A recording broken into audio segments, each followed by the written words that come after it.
3, 2, 1. We are now live. Now, April, there will be a little time delay. You will see something appear in YouTube in about like 10 seconds.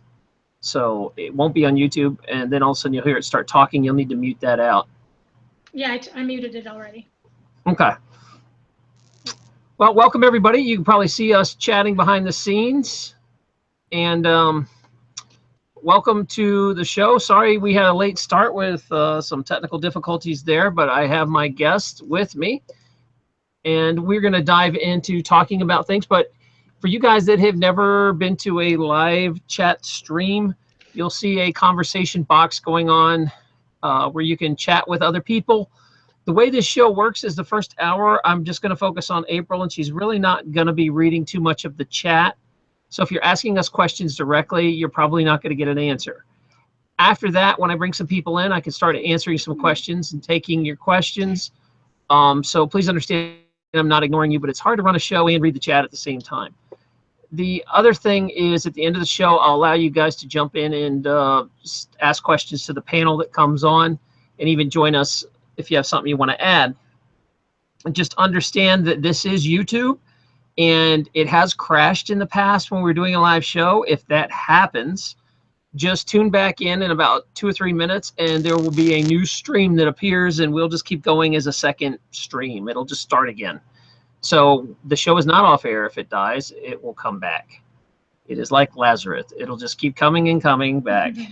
All right. So my guest is April from Changing Matrix channel. April's got a channel that she just started a little while back where it's focusing on the Mandela Effect. Decided it was affecting her life so much that she wanted to talk about it publicly and put up some stories.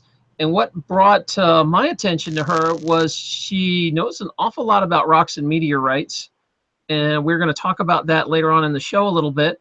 But at first, let's find out her story and find out more about her channel. So April, go ahead and take over, say hi to everybody, and tell us about yourself.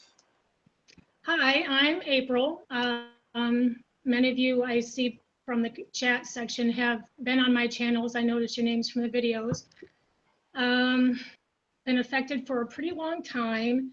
Just didn't come out with a video or really to talk about anything. Much like Dr. Lupo, I'm a professional, and I had a really difficult time trying to decide if I want to say anything about this, because you probably all know there's a big stigma attached and you can isolate yourself pretty quickly. But then when I saw a few professionals, like Dr. Lupo and Moneybag73, that really gave me a lot of courage to address that last group, actually the last 2 groups that were apparently making their entry here. And I knew from some of the earliest videos on those 2 groups that were coming that there were a lot of people really freaking out, and I had already been through that, and I thought, well, it really would be a good thing if somebody says something, not just addressing the Mandela effects like a lot of the younger shook people, but really address some of the emotional issues to really let these people know that they're not alone. They're not the only one. They're normal. Just try to hang in there. So that was pretty much why I got my first videos, put the first videos up. And I understand that. I wrestled with this too, because not that I had a super mainstream channel, but when you take the leap into the Mandela effect and the world of rabbit holes and conspiracy talk, it definitely hurts your credibility as a professional in a sense. And so it was kind of nerve-wracking. Like I remember talking with Kate, do I really want to go down this path? Because once you go, it's hard to go back. And you can't go back. Yeah. The thing is, though, is I've had a channel for 7 years with hundreds of stories, and I've never got love and support like I have in the last month with Mandela stories, because the community just rallied behind me and kept me going, because there was times where I was just getting these horrible comments and emails and, you know, just really nasty stuff that people feel like they need to comment on the page. And I was lucky that the community got behind me and kind of pushed me through that first scary part. Yeah. But now like you said, other professionals are starting to show up. Like I have a story about some body changes where there's a bunch of other medical professionals saying, like, I was too scared to say this, but I agree with Yeah, you completely. And that's helped a lot because I don't feel like I'm the only guy on the island. So, yeah, yeah. It's a scary thing to do for sure, because even if you don't go into all the details or say everything that you'd like that you've maybe experienced, or really how deeply you've been affected, because I know there seems to be a couple different types of groups among us that are affected. There seem to be the ones that are extremely affected, and you can tell by listening to them for 10 seconds, even if they're trying to maintain their composure, you can tell they're visibly upset, they're distracted, disturbed, and they're having a difficult time. Every area of life is affected for them. And then seem to be people that are affected, completely aware of all the ramifications from this and all the issues, but they're kind of just, not having fun with it, but it's just not that serious of an issue to them. Um, and I'm wondering why, if all of us are in our current situation and are like this now, although we've got a lot of identical similarities between us in symptoms that we've experienced, why not all of us have experienced the same degree of all these symptoms in the transition to get here? Because if some people were clearly affected, some people clearly not, well, then why wouldn't the process be the same and we experience the exact same thing, going through the process? I don't know, but I know for a lot of people, I was one of the people. I I know I talked about it a lot in the original video that I uploaded, but just incredibly, incredibly affected. It was a really, really rough time for me for sure. yeah, I watched the original video. It's about a half-hour video, and it really kind of pulls on your heartstrings because it sounds like your world just kind of fell apart when this happened. And I don't want to dig too much into your personal life, but you did put it out in a story, so I guess you're okay talking about it. Oh yeah, yeah, Tell the audience, the viewers, just a little taste, because I think they can relate. A lot of people say in the comments, I'm experiencing it, my spouse and my family aren't. I'm not well, even allowed to talk about it anymore. I have to yeah. like go hide in chat rooms. you know I'm um not sure if you've noticed on the comments page of that first video, but it really has turned into like its own independent forum on there. There are thousands of posts on there with just page long stories and just really heartfelt things. Yeah, and the reason again that I wanted to be real open when I did the video is because there were a lot of Mandela videos out when the second and third wave of people came. And I got to know from the timing on when I would see a new batch of Mandela effects based on, the week to month after that supposed group, depending on who you listen to, was going to be making their arrival. And sure enough, there were a few resources out there who were spot on in what they were saying, which is kind of odd. But I know that a lot of those early videos were really more informational to the Mandela effect itself. And for people that were going through this, yeah, they want to hear the new effects and they want to know what's new. But there really was a lack of really trying to connect with somebody to really let them know, hey, I really do know what you're going through. And, none of us really know. We all have our theories about what might, have happened. We've all done different levels of research, different theories on this. Um, but just so you know, you're okay. I'll tell you what happened to me. So you'll be like, I'm not the only one. I really thought I was going crazy. Just some of the posts on that video page, incredible, incredible stories. Um, and even though in hindsight, now that some time has gone by for me, I even view some of the situations and some of the things that happened differently, but still not quite as bizarre as some of the stories that I'm hearing from people that I know are genuine, because there's repeat post conversations back and forth. You know, you've heard about people who either have children here or don't have children here. They're not married to the same spouse, that kind of stuff. We've all heard that.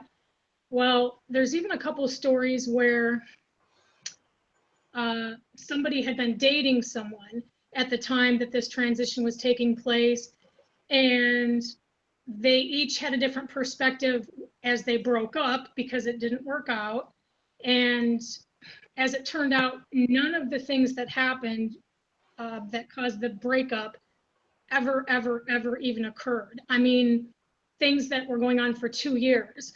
For instance, one guy had been, he got divorced in 2010, and it's not personal because his posts are on my page, so I'm okay telling you. Divorced in 2010, spent the next 2 years dating, which he wasn't happy about. Finally came across who he thought was Miss Right, you know, after, you know, worrying about, am I ever going to find somebody who has my values, who shares the same interest, all these things.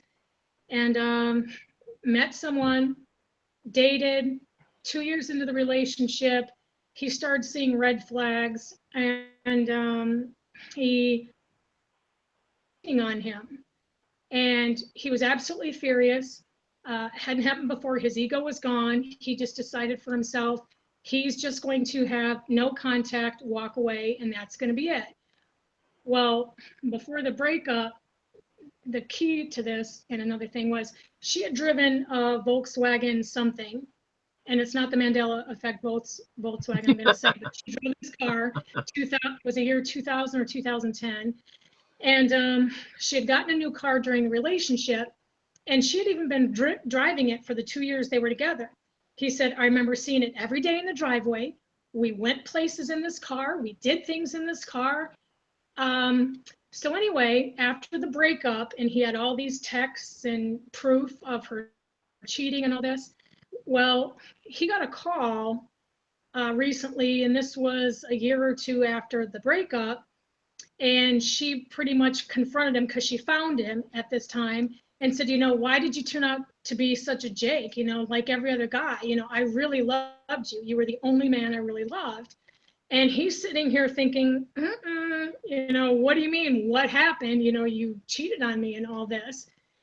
So he knew the conversation was not making sense and how she was acting was really weird. He decided to go on her Facebook page the next day, and on her Facebook homepage is the same car she had been driving. She never bought a new car. There was no new car. There was no cheating. There was no evidence. Whoa. He had saved all his strings of text, email, evidence. And not only was his evidence not there that incriminated her, but there were even texts that appeared from him to her. And just bizarre. So I know that there is something out there trying to dictate what's happening with people and what paths people are taking. Yeah, I got a story from someone that got a phone call from himself. Like, you know, it was a message on his own. He picked it up and heard his own voice talking to him, and then it just shorted out. And it was like, whoa, that would trip me out a little bit to talk to myself. So, yeah. But you had an interesting thing happen where you had a actual physical change, where you had a birthmark. And why don't you tell the audience what happened to your birthmark? Yeah, and there have been at least 3 or 4 other people on that video page too who have commented, you know, oh my gosh, goosebumps, story of my life, same thing, birthmark disappeared. And then I try to ask them, not that I know if it's relevant, but well, was it on the left side and it disappeared, or was it on the right side and disappeared, or what? Because I had some thoughts on that. Didn't really get any comment back other than the initial, I can't believe this, everything you said, in my birthmark too. Yeah, with mine, I actually had a few changes, and I know that everybody's aware with the anatomy changes that we've probably all got a lot of internal new changes in anatomy going on. But of physical noticeable things, I think I had been going through such a hard time for that period of time, 2 years ago, a year ago, that I probably didn't notice it right then or whenever it happened. I'm not sure. I mean, it wasn't like a just in a split second went from medium brown to white. It seemed to be like over maybe a 3-week period where I just watched it fade and fade away and fade away. And I still didn't think too much about it because I had so many things going on at the time. But when I got to Tennessee, which I'm back in Florida now, but had some time to talk with my mom up there about a lot of things. And I said, well, I know you're tolerating a lot of what I'm saying, and I know you believe a lot of what I'm saying because you had checked out your own stuff. I said, but don't you think this is kind of weird? I said, look at my leg. My birthmark is gone. So what? What about that? And not only that, but when I had been. Did she remember your birthmark, or did she have no memory of it? Absolutely. Yeah. Different versions of different people at different times. This is kind of, at this point, how I'm really viewing what's happened and what's happening. You remember I had talked a little in the beginning, I had been so freaked out about this shadow person or whatever I thought was going on in my house and whatever. Wait a sec. The audience that didn't see that, you have a lot of new listeners that don't know who you are on your channel. You were talking about a shadow person that you felt that it I thought was kind of like a negative entity, or was it just an entity? No, I kind of assumed that just anybody who doesn't belong in this realm or is stuck here or whatever, and even if they're prankster and don't really seem bad, I just kind of still think that that's bad or not right. So I didn't really know what it was. Now, my mother, who had come to visit me at my house back then, at the time that was all going on, she came to stay with me for 2 weeks and she stayed upstairs. And she even really kind of chastised me one day for letting this be a running joke in our household, because she's like, you really need to stop talking like that, because whatever you talk about, whatever you say, you bring into reality yourself, and it's you. And I looked at her, and that was a really big shock for her to speak like that, because she's real quiet, very spiritual. So I said, okay, no problem, won't say another word. Well, a week later, I got a yell from her upstairs, come quick. I knew immediately on my way up there she had seen it. I just knew it. So I get up there and I said, you saw it, didn't you? And she said, yeah. She said, but before I called you, I tried for a half hour sitting up here by myself to try to recreate whatever situation could have caused that. Maybe it was a car going by casting a shadow down the hall. Maybe it was this, maybe it was that. She said, but no, it was. And I said, I told you. And I said, so what did you think about it? She said, well, honestly, when it came out of the hall, because she thought somebody was going to come out of the hall. It was like a shadow that you see on a wall preceding somebody that's walking there. And she kept waiting for the person to walk out and there was nobody. And then she just saw the shadow.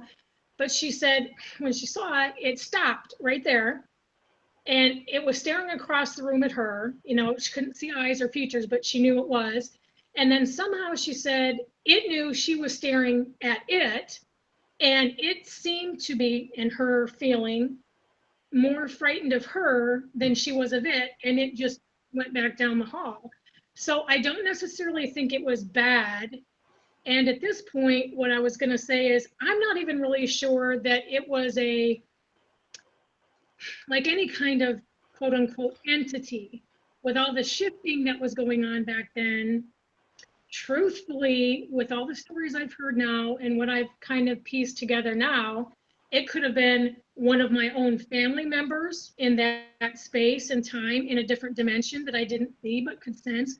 Could have been my other me, this whole Hopi prophecy of meeting yourself. I don't know. It's funny you say this, because I was just in a talk last night, and I'm not going to say who it was, but someone in the talk brought up shadow people.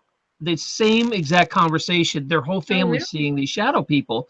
And I said, well, are they malevolent? Are they evil spirits or something? He's like, no, they're not at all. It's just like I didn't feel any fear when I saw them. It was just like you got a peek into a different reality for a minute, and then it popped back. Well, see, that's what I'm starting to wonder. And Yeah. he didn't feel like it was, a ghost or some demon or anything like that. It was just like you got a glimpse of another reality. And he even Right. said what you said, that he thought he was looking at himself. So, Ah, well, you there know, you um, go. that's pretty interesting. Yeah, I think, and this is what I mean, this is a little off tangent, but I think you're probably on the same idea of this is you kind of manifest what you think about. And so if Hmm. you think your house is on it haunted and evil spirits live there and demons are coming, guess what you're going to attract and what Yeah, that's going to yeah, become. I But agree. if this shadow figure is not hurting anything, or even some people believe in nature spirits, like Hmm. fairies and gnomes and leprechauns, and they show up as shadow people sometimes and leave presents and tricks, and and they're playful, they're not malicious. It really depends on what you believe. And I think at first, if you see something like this, it's kind of neutral until you decide what it's going to be, and then you know Well, um I think for most people, it's kind of shocking at first, even if oh, preconceive yourself that you don't have this belief or that belief. I mean, it's pretty shocking, really. it Um, it would be like, I would love to see a gnome or a leprechaun, but it would probably scare the crap out of me the first time I saw it. Of course it's scary. Are you kidding? It's the first thing that walks around your reality that shouldn't be there. Anything like that's probably going to send chills up your spine until you get used to it. well, it'd be a different story, probably, if you were going through this with somebody or your whole family or whatever. But when you got so many things on top of each other back to back, and it's you alone, nobody sees it, nobody believes you, and you've already had so much on your plate, to deal with, that was the last straw, where it was just really difficult to try to stay positive. It was very difficult. Yeah. Yeah, I would imagine it's easier said than done, but I do believe that you could attract evil forces to you if that's what you Yes. concentrate on. Yes. Um, Absolutely. Besides that, though, you did mention a lot of other personal stuff happening, and I think some of the audience, especially since you had so many comments, can relate that you felt like your personal relationships completely changed with people. You felt like you were in a different body. It's like Yeah. your consciousness moved over to this body and this reality that doesn't match Well, what you I used know to I know. know it did. I know for a fact it did. Do you know when it Um, did, or do you have any idea? well, it depends on what you use as the marker, because, and I'll tell you why.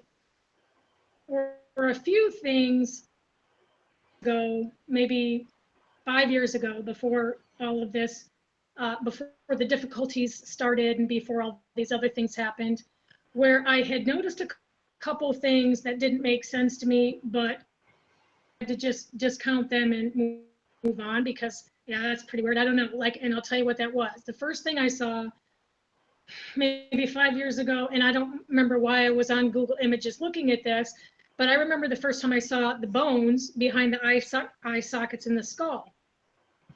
Are you kidding? And I'm going and looking at more images, and I'm like, what is that? No more of the days of street fighting when you could push your thumb into somebody's, Right, eye socket. And I mean, for people that are listening, they don't realize you're a doctor of pharmacology, which means you had a lot of anatomy. You're not the oh average yeah. Joe. So, Well, you remember the stories about the people showing up at the hospitals with, swollen brains, and their eyes would be popped out. You remember? of And they would, course, that can't happen exomatosis. Yeah, anymore. Can't happen anymore. I never thought about that. Yeah, Yeah. Yeah. Really because the weird. bone plate. Yeah, you're right. People don't blow eyes out of their sockets with Exactly. pressure anymore, That probably was like one of that. the first things. And there were a few things like that I had just discounted. But I guess I really started feeling a lot of there's something not right, and started getting ill around 2013. And, I don't take any medications for any chronic conditions, low blood pressure, low cholesterol, good genetics. Thank God, knock on wood, hope it keeps up. But I mean, I got really, really sick, and I honestly thought I was going to die in a very, very real way. I had no idea. I just was very short of breath, uh, and not that I can tell where my aorta is to feel it, but I could have sworn, there was so much pain in my chest that it felt like I must have had a aortic balloon going on and I'm getting ready to die, because it was then I couldn't even get into certain positions and it was just so painful and dizzy and tingly fingered and just zero, zero, zero energy. Could not even drive home from work without pulling over, had to lay down so many times a day. It was awful. And I know that there were a lot of people who lost loved ones and family members during that time period. And I'm beginning to think, um, with the stories that I've heard from people that were in that same time frame when they were either very ill, in a coma for some reason, or things had happened, and it was when they came out of that illness that just immediately they knew something was off and wrong. That's when they seemed to notice in this time group. I don't know if I was meant to die, and I'm lucky that I didn't, because I know there were a lot of people, young, otherwise healthy people, who left during that period. And I know that they're saying that it was, a special, window portal for you to go to whatever place, or, I don't know. There's a lot of theories, and I have pros and cons, problems with each one of them, things that I like about each one of them. Um, you probably have your opinions on, No, what you. right. I'm still figuring it out, just like everybody else. I'm not here preaching an answer. I mean, I have my own ideas, but that can change every time I hear something good. I'm like, yeah, maybe Yeah, that could be it. I yeah, agree, though. A lot of people have the same experience of a near-death experience, or they felt like they died in another reality and came to this one. I myself had a near-death experience in 2013, around the same year you did. And oh, and reading the comments, there was a lot of people that said they feel that way, or they feel like they came over and they don't yeah, fit in their bodies, like their consciousness is from a different reality. Like I remember complaining to Kate that my liver and my organs felt tight for like a month. I oh, was yes, complaining. I was like, man, yes, everything hurts in my rib cage, and I yeah. figured it was just because I was eating a crappy diet, but it stopped. So I don't know. I guess you Well, I don't like the adapt. small lungs here. That to me is an inconvenience, It's you know? really odd. Yeah, this whole new layout is weird. I don't understand. Well, I remember back at that time when I was, remember, there was no Mandela videos when I was going through this. Yeah, there And wasn't. that is so tough because I was looking everywhere. And I know how to critically analyze different resources and things.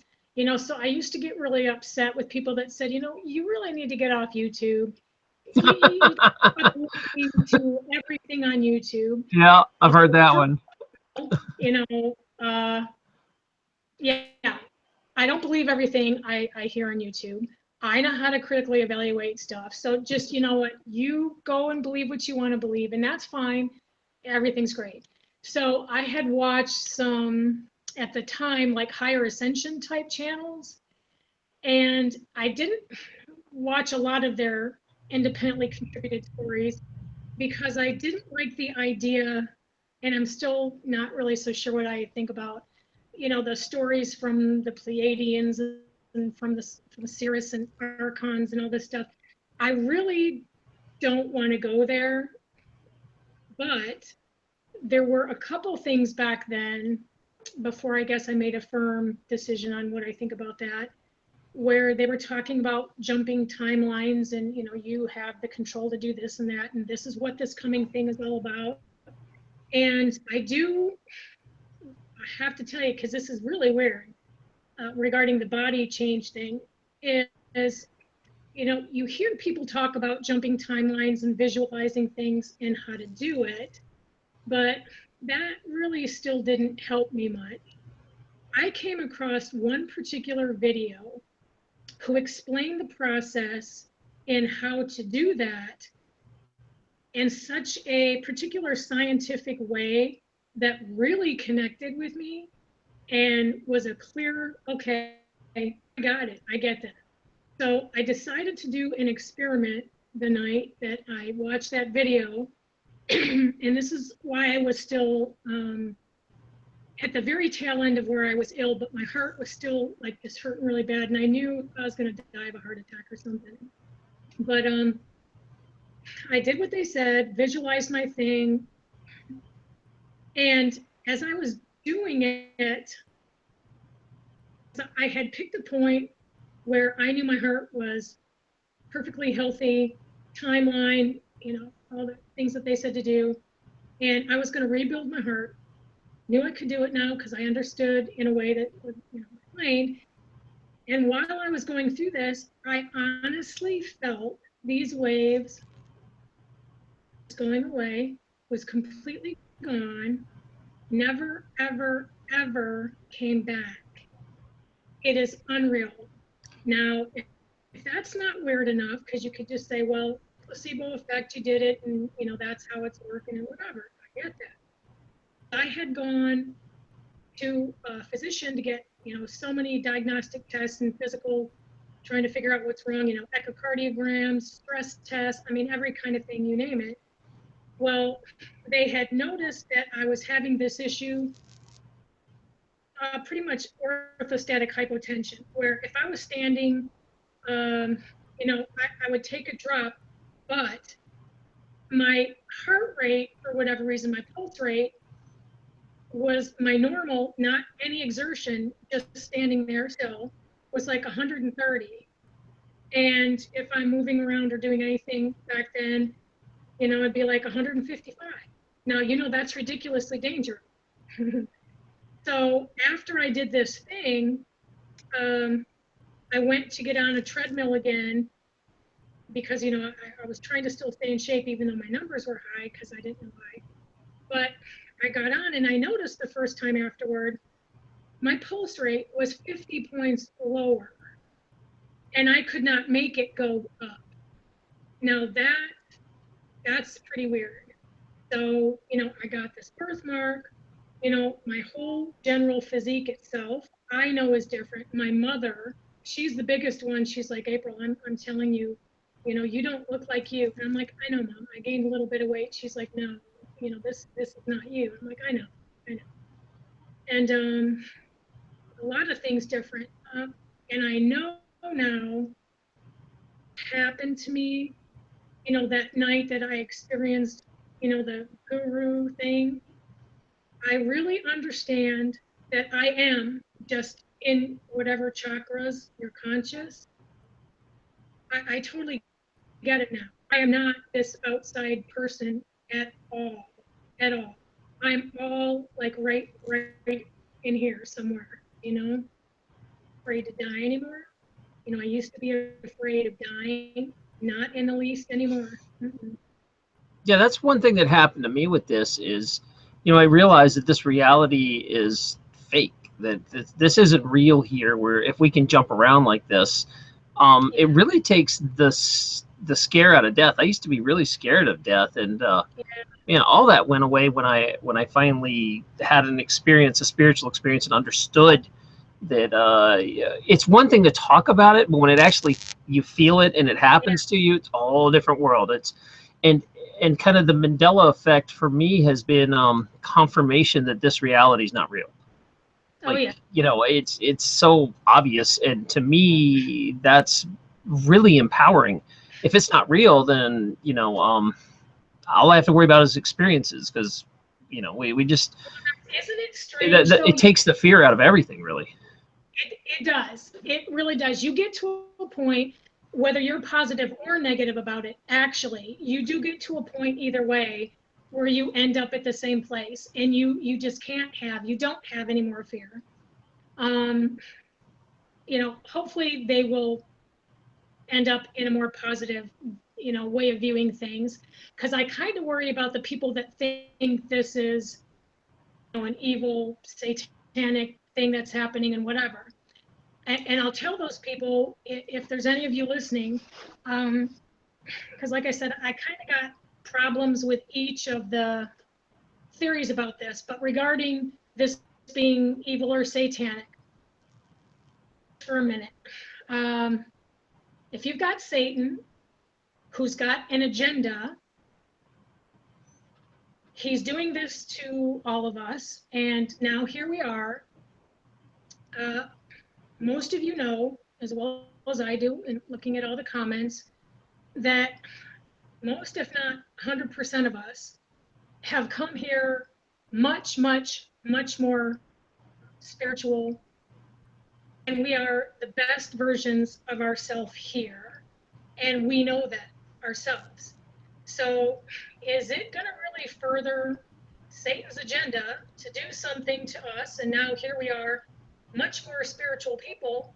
I don't think so. So I don't think this was satanic in nature, because we would be much worse versions of ourselves if he was going to. I kind of feel like that. To me, the point's moot. If it's an evil force that's doing this, it was a huge backfire, because it's been one of the most empowering things in my life in this community. We have a strong Christian community that listens to this show. I go over to the Christian chat room, and they're like super nice people. I like them, and what they have to say about to them, this is like revelations coming true. The Mandela Effect is, absolutely. The Revelation talks about, the sky changing and the stuff that's happening right now. And so to them, they're completely on board, and they see it. Most of the Christians, there are those other YouTube channels. Even if they feel it is Satan that's doing it, it's still backfired, because it's extremely empowering. They're closer to God than they've ever been. So I've gotten to the point where I don't really care if an evil force created this that much, because it backfired. To me, this has been hugely empowering and enlightening. It has, and the only thing that would have made it better for me, and for a lot of people that have had a lot of issues, again, is if, I would have, when this was happening, had family members on board or someone to go through this with. Now, even though difficult time, and I know I said a lot of things on my original video about how things happen with my family members, and just complete nothing, and worse, I've had some changes, luckily, and actually yesterday was the court date that we were supposed to go in to finalize our divorce. And we've been married, I don't know, 25, 26, 27 years. I don't even know how long. We've been married a very long time. And I didn't want to do that, but I just really, I was so let down and so exasperated and so just feeling out of choices, because, when you talk about these people aren't the people you knew, imagine if you knew somebody one way, and then in another place, it's like if somebody's kid tells them, that tells a parent that they were raped or something, or that they were abducted by a UFO or something, most of us know, we would absolutely positively, no ifs, ands, and buts, we would be believing our child, right? Okay, well, I really thought that my spouse and my family members, if I'm coming visibly disturbed, regardless of what else is going on, really trying so hard to get through, I really thought when the, push comes to shove, that they would eventually get it. And it was, after 2 years, they were just not getting it.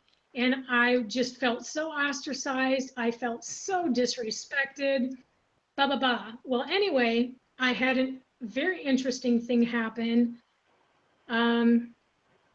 we were at the courthouse yesterday and we were getting ready to walk into the room. Just around the corner, you know, he stopped me for a minute before we went in, and he went to say, he said something, I can't remember what it was. And, you know, I said as little as I could, because I know by now that no matter what I say, no matter what I do, it is never, ever, ever going to happen. He's never going to get it. He's never going to understand. And the degree in how differently we saw things and the barriers that were somehow magically put in place. I mean, crazy stuff trying to do this, like you can't imagine.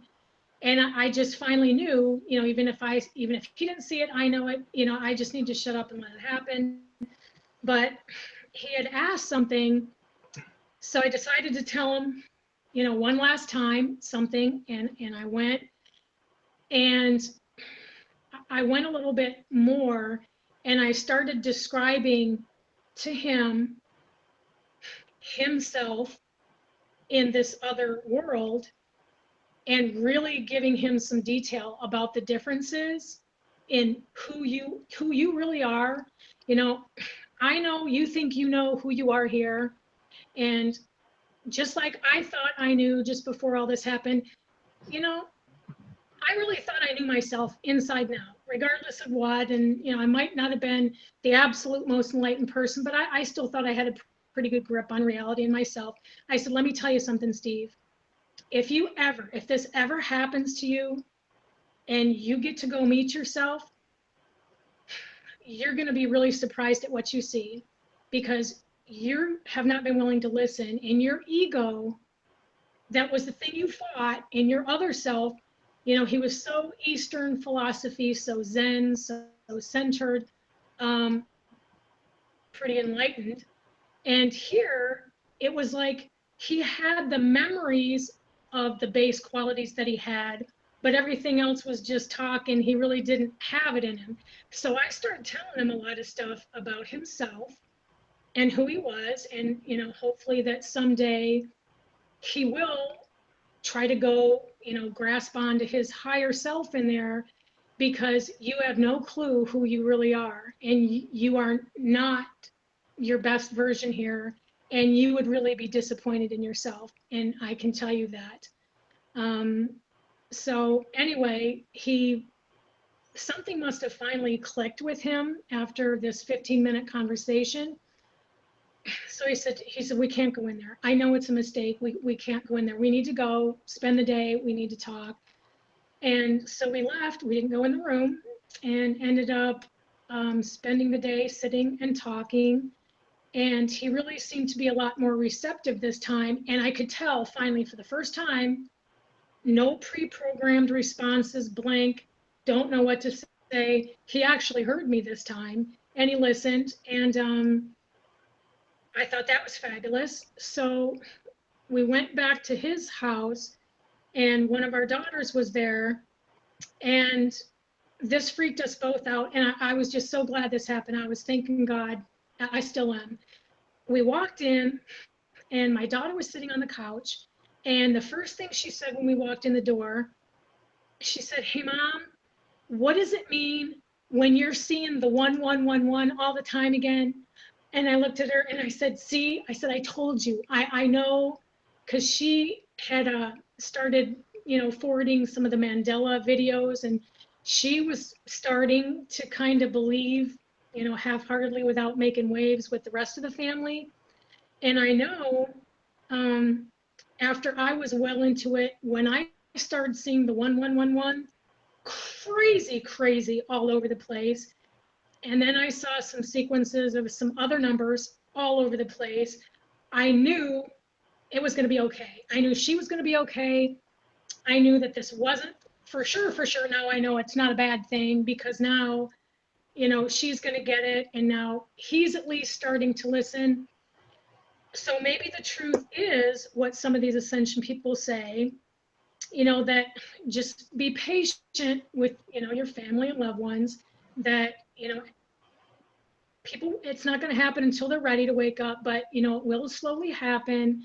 You know, just be patient. And you know, in a million years, I would have said zero possibility any of them ever would have got anything. But yeah, so if anybody else is out there in kind of a similar situation, yeah, try to, I guess, be more patient. Yeah, you're saying to have patience with them, and I've heard different reactions on this. I've heard people just say you got to cut your losses and go on and try to be happier, and then That's you're one of the first people I've heard say, when you finally sat down and had the heart talk, well, you we've know, the had hard that hard talk of, time. We've had that talk a number of times. but why did Resulted he in get the message now? Like how did? saying that's why maybe again, I don't know. Yeah, I mean, all this is guessing. Just something for each person that if something reaches into them that connects with them, and it's not like it's coming from you, but it's like Well, I think maybe if you get your vibration high enough here that you can maybe help pull them over or bring them back. Maybe you had finally got to that point yourself. it's possible. That's what a lot of people think. I don't know. Yeah, I'm not really sure because that has not happened to me in my personal life, but I'm curious to see there's, lots of people watching right now, what their experience with that. Has somebody they known woke up? It may be because of your energy. Um, Some people think the not, whole idea is that we're supposed to wake everybody else up. well, see, here was what I was afraid of, and here's why I really was ambiguous about what to do on this for so long, because on one hand, all right, you've got the religious point and theory on this, and you can't really ignore things. If things are supposed to be a directive, a mandate from God, you shouldn't go against them and blah, blah, blah. I understand that. So one of the thoughts is maybe this Mandela effect and the division of people and the dividing of families and people going into different places, maybe that is the separation of the wheat and the chaff. Now, I remember when I was a little girl sitting reading the Bible, reading the part about the separating the wheat and the chaff. This one will be taken, this one will stay. I remember thinking to myself, how can God do that? How can that be accomplished? If there's going to be some big catastrophic event, like a big fire and whatever going on, take one person, and if you're standing right next to somebody, how can the other one saved and live and whatever? Well, the Mandela effect kind of fits the bill for me on that, because this is causing self-segregated divisions of like energies or like beliefs, or who are not congruent with the people around them. Let them go. Old, friends that have been there for years, children, whatever they happen to be, that is exactly what's happening to people. So that was my one thought, that, okay, I know this is telling me together really hard. It's put up all these barriers and bizarre things apart and not able to reach each other and communicate and work it out. So I really got to accept this, and I got to go through with it. I don't want to, but I just know I have to. And I kept fighting it and fighting it and fighting it because, again, I'm not the same person here. In my old life, I would have been just as happy if I thought things were not good to just go and do my own thing. I'm fine. I make a lot of money. I can do whatever I want. I don't need to be, but here it just seemed spiritually wrong. If we're here to be vibrating other people up and I'm taking off because I'm aware of things and they're not, and hitting them, trying to get through to them before some event might be coming that's too late, then I've really not fulfilled my role as a spouse in, trying to get through to my family to save my family. I don't know. But anyway, that's how it turned out, at least for now. I think you can't save your family if you can't save yourself. You got to focus on yourself and get you, like you said earlier, be the best version of you can be. And I think that energy helps. I don't know if we can bring others over. I know that a couple, we're only talking a few thousand of us came through, and maybe we're here to help bring other people through in time. Maybe everybody will get here, just some are going to take the real slow road to get here. I don't really know, but I feel like, I'm sorry, what? Some won't change.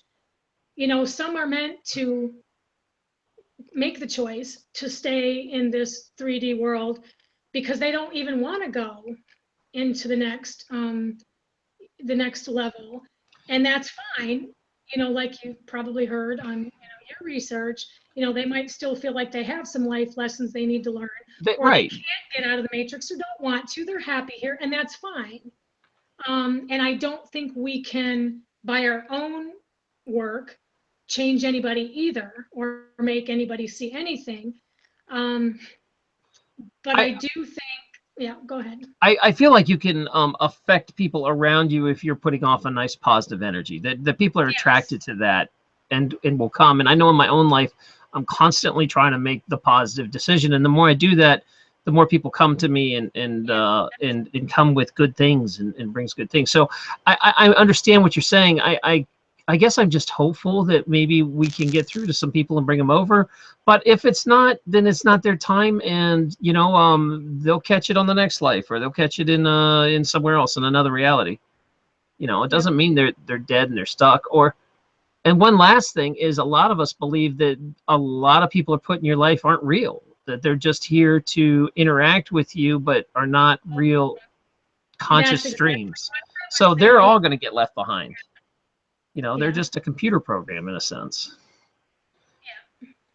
Yeah, that's what I was pretty convinced of for a while too. And to some degree, I still think that's true. Again, there's so many theories, it's hard to know and decide for yourself what you're going to choose to believe regarding this and regarding that. The other problem I have with all the theories is you kind of know intuitively, if you've done any self work or research, that taking the positive route and staying positive and not being negative, that's the way to go. You kind of just intuitively know that. Easier said than done, though, for a lot of people. So if I had the choice, or if I would say, I would definitely believe the ascension story and go with that the whole way.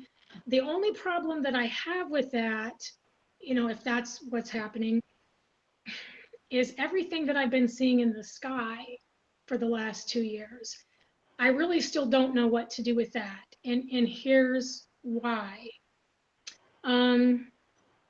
If we're just a matrix, or, if it is tribulation or God related or whatever, split realities, then what would be the need to be seeing these other things, for one?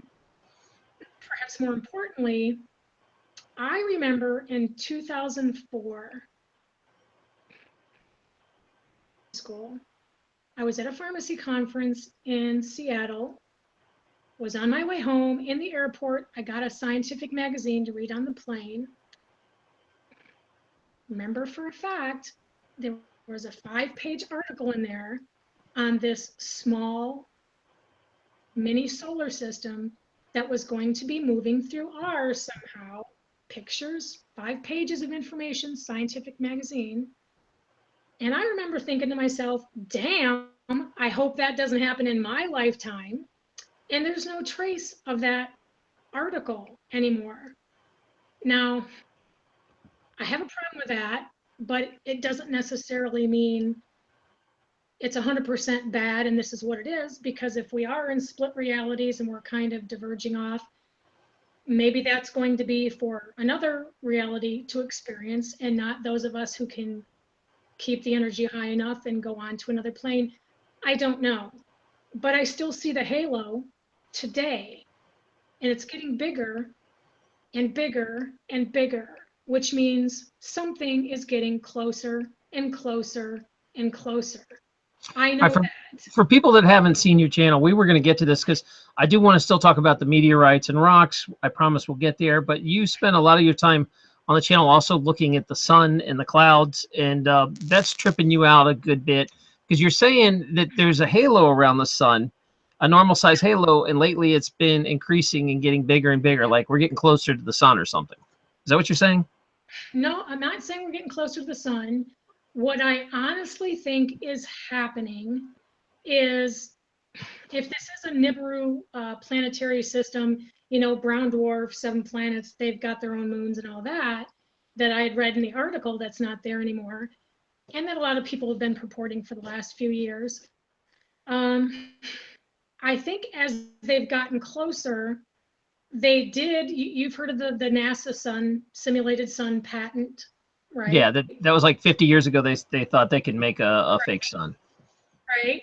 Okay. Well, I know at certain times, you know how there's the debate, the sun used to be big and yellow, and now everybody's asking, well, what about that second smaller white sun? Well, that second smaller white sun, that is either the simulated sun or that's one of the planetary bodies, because I do believe they're close. All the earthquakes, all the volcanic activity, lots of stuff that I verified for myself, because I don't take hearsay, especially on such big matters where you're going to risk looking like such an idiot if you're wrong. Um, I understand. you know what I'm saying? Yeah. Well, there's other governmental agency websites who either don't blind their data like our country does, or there's a lot more public data. And I've been on some of those websites and looked at their aggregate data reporting for earthquakes and volcanoes. Ours looks nothing like that. Now, I was able to somehow not hack, but get into some university seismology something and looked at their earthquake data here. But at November 2000, I think it was November 2013 or 14, I can't remember which year, all of a sudden there was this demarcation line where, because the numbers were so exponentially huge compared to all previous years, that there was like a reset. And I just know that whatever that number is that follows the next month and carries on to the current time, it's plus whatever imaginary number that they're not going to publish, so you can't see the real number on that here. Huge, huge, huge numbers. And I know that they've got, the cloaking technology down a little bit better. I don't know if you've heard, but they've just now added a new 8th color to the rainbow. And what that color is a new invisible color. It's not named yet. Somehow it was supposedly discovered in 2013 or 14. Really? And nobody's been talking about it? That's pretty odd. But if they had to name the color, it would be like a mix of blue-green. So it would either be called Bruine or Gruel, for blue and green. And they said that this color, invisibility color, it's going to be used for cloaking, and it's different than bending light around objects. It can do all this stuff. And eventually it's going to get out into like consumer technology products that they can buy in the clothing industry. How interesting. And all this other stuff. So what I think I've been seeing is when these bodies make their cycles around, because it's not every day that either the big brown dwarf star or the planets Nibiru and whatever its moons, it's not every day that they're there. It's used to be a lot of days, but then sometimes there's days in between where you'll see no chemtrails, blue sky. And in Florida, it's a lot easier to really see what's going on day and night than in Michigan when I was in Tennessee. Been watching stuff like crazy here. But then when it's here, you know, you'll see all the characteristic chemtrailing on the side of the sky that the sun is going to rise or it's going to set. It started in the beginning a couple years ago. That's when you'd only see were the chemtrails. In the middle of the day, just completely blasting out the entire sky in front of the sun, such that the sun and the sunlight and whatever clouds are around it look like this big, bright, blurry mess. I'm like, yeah, that doesn't really look like the sun. Okay, I can see what you're talking about. So what I think they're doing, originally I could only see that halo, like a rainbow halo, like partial arc at particular times near the sun, and couldn't figure out why that would be there. But then I noticed that that rainbow arc actually grew longer and bigger away from the sun until you can see a whole halo all the way around the sun now. And I think that they use that simulated sun when they know there's going to be a transit and it's going to go by. They do all the chemtrails. And then when this thing's actually going to be making the pass, they somehow either turn on or move in or whatever this simulated sun. And that's when you're seeing all the blurry, you know, you can look at the clouds everywhere else in the sky and you can see crisp edges, things very good. And then all you see are these blurry class clouds here. And it's because it's all cloaked. So then they have the fake sun, because then here's the real sun. And then I think this planet is passing in between here. So if it didn't have this, this is the halo that's creating, you know, what I think I'm seeing. And then this is the fake sun. Now, if you've seen the videos all over the world over the last 6 months now, where it gets dark, you know, for an hour or two in the middle of the day, you know, it's still daylight, but it gets dark. Well, that's because that's when this thing, you know, they have these, you know, cloaking screens that they unfurl, you know, they shoot out, they open up. And then when this thing is like eclipsing the sun, that's the time of day and period when you're seeing all these videos out there who have it from official webcams. This isn't from their cell phones, time-stamped everything. And just look at what you're seeing. It's all there. I've been watching it forever. I mean, I could literally go for a year on this stuff, but So I'm sorry, but these are new concepts to a lot of these people. You're saying that for some reason they're hiding parts of the sun and sky, and you think it's because a planet's passing between them that they don't want the public to know about, and they're just basically projecting a fake sun and sky at times where they need to cover up stuff. Is that where you're going with that? as absolutely crazy as that sounds, move a little closer to your camera straight on. Your mic's cutting in and out. Oh, can you hear me now? Yeah, that's better. Thank you. Yeah, and I know that sounds crazy, especially if you have. Did we lose you? Are you there? Yeah, initial. Are you there? Oh, Yeah, I'm sorry. Your mic cut out again. One more time, please. Yeah. The joy of YouTube live streaming. Go ahead. I think because I got a phone call and it's beeping, but that's okay. Oh, that's what it is. Okay. Yeah, I know it sounds really, really crazy and far-fetched, but that is wholeheartedly what I think is happening. I honestly do. And what am I going to? Hey, I mean, you're not going to get a lot of arguments. A lot of people know the sky is very different. The stars are gone in some places. There's a new bright light planet, Venus thing. There's all kinds of stuff going on. So, and the sun definitely looks white to me. I haven't seen a real blue sky, and I think I saw a glimpse of it for the first time in 2 months. I don't think any of the sky we see right now, day or night, at any time, anywhere, I don't think any of it is natural sky anymore. You know, that's either just to hide what's going on, depending on what theory you listen to, or it could be to roll out the Blue Beam project, or, you know, if you believe in that. I was going to say, It what's could the be point of doing all this? I mean, what could the population really do if, you know, near I'll tell you what exactly why what are they're they doing afraid of? it. Okay. You know, there's a few families, the elite, that are kind of running everything.